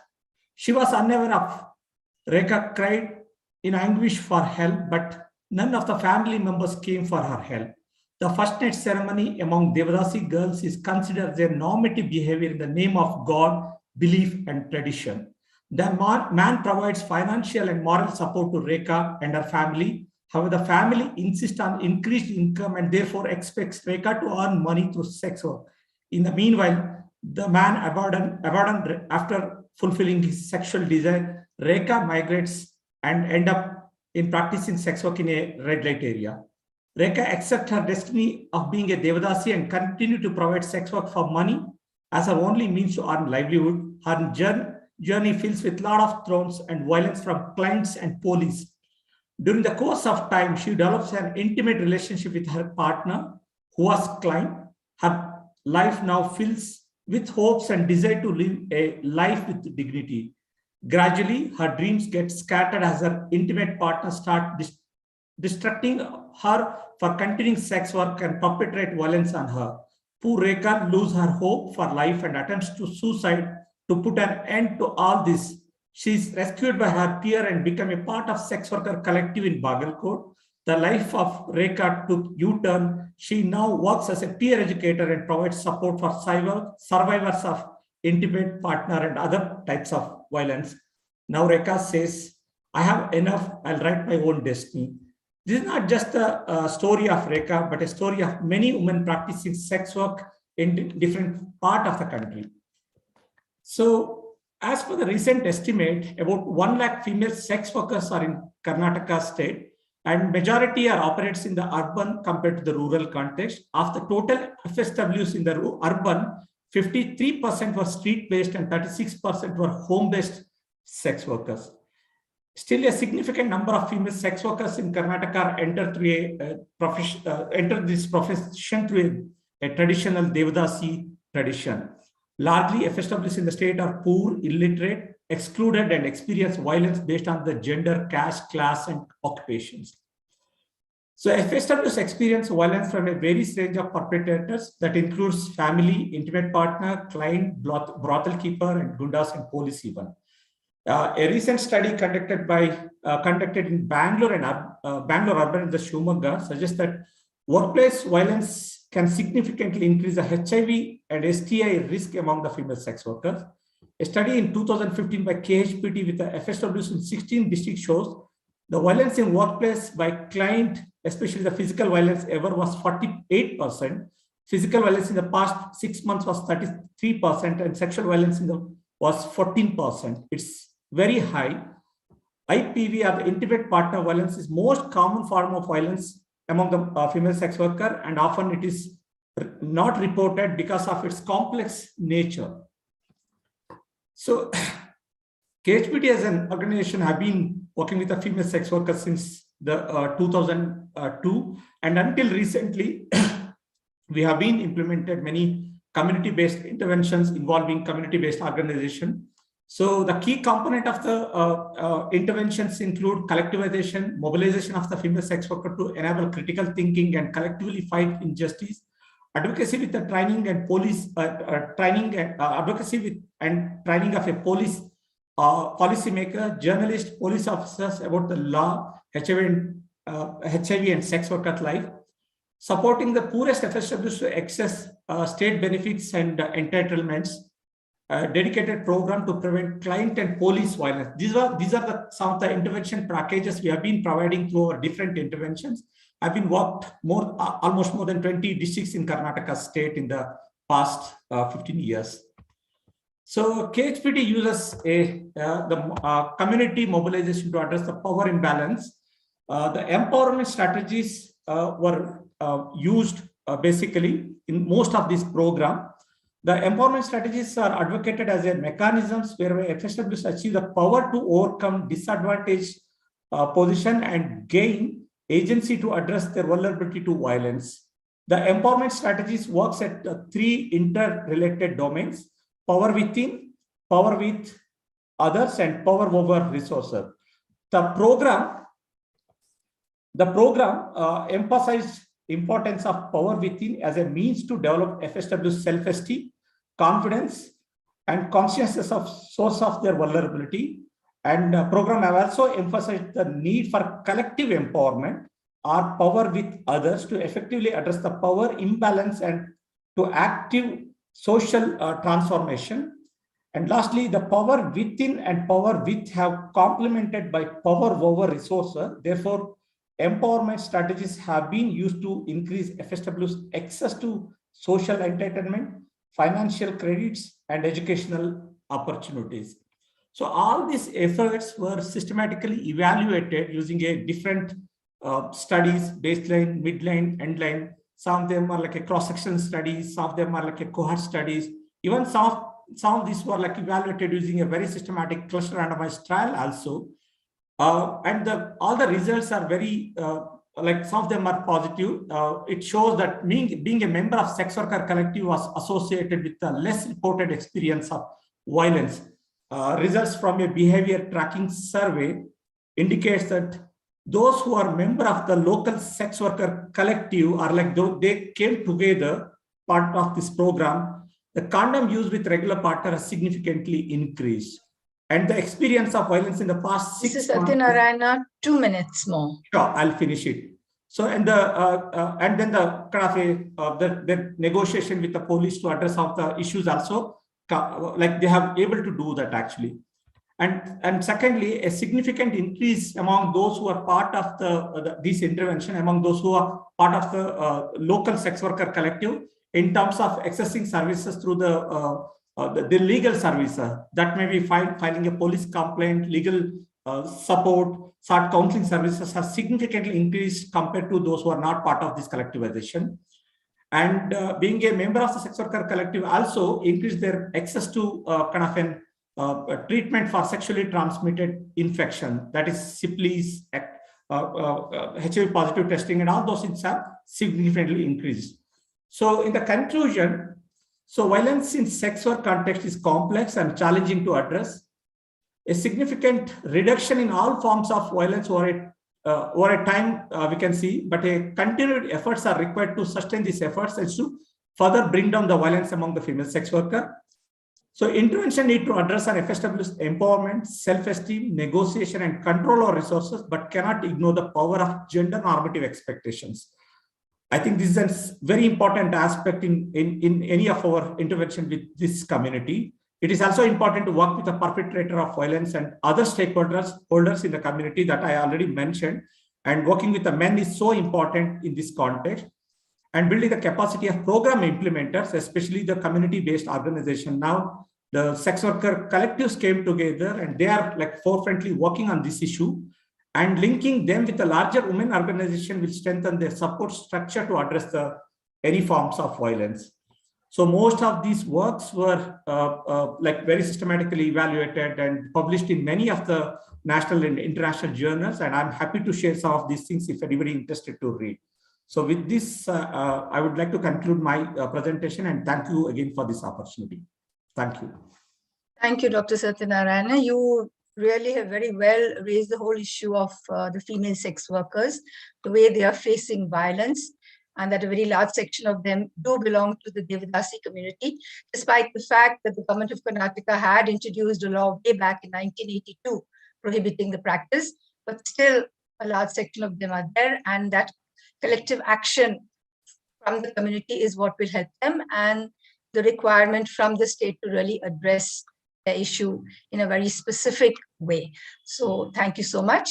And I would like to sort of close my session by giving the floor back to the organizers, and with thanks to the Department of Women and Child, and particularly Dr. Sudeshna, for having given me the opportunity to moderate this session.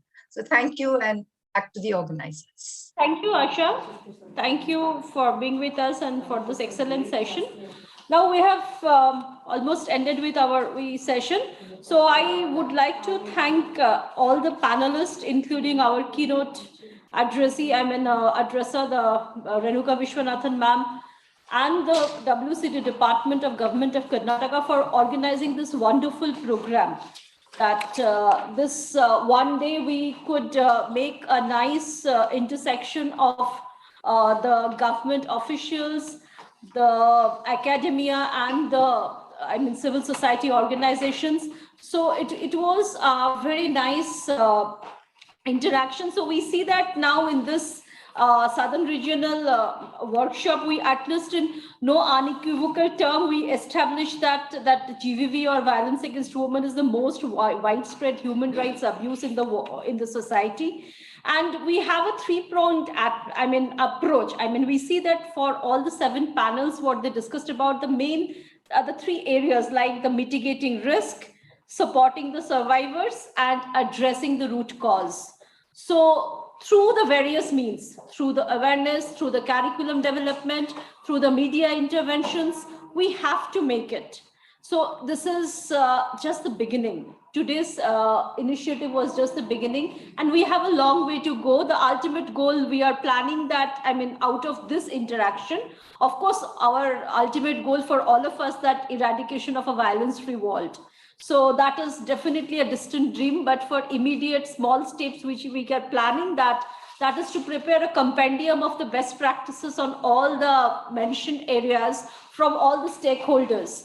And there we will definitely, this is, as I told you, it is just a beginning. We will get back to you again and again for your inputs for making that compendium and the SOPs for the various stakeholders who are involved in this field. And I thank you, the Women and Child Development Department, Government of Karnataka, especially the Priyanka madam and the Manjula madam for their active intervention, and all the support staff who actively worked throughout last couple of weeks to make this program as successful. I would like to thank the technical team who could make this possible. I thank all the panelists, all the moderators, and all of us who made our sessions so rich. Thank you so much. Till we meet again. Thank you very much.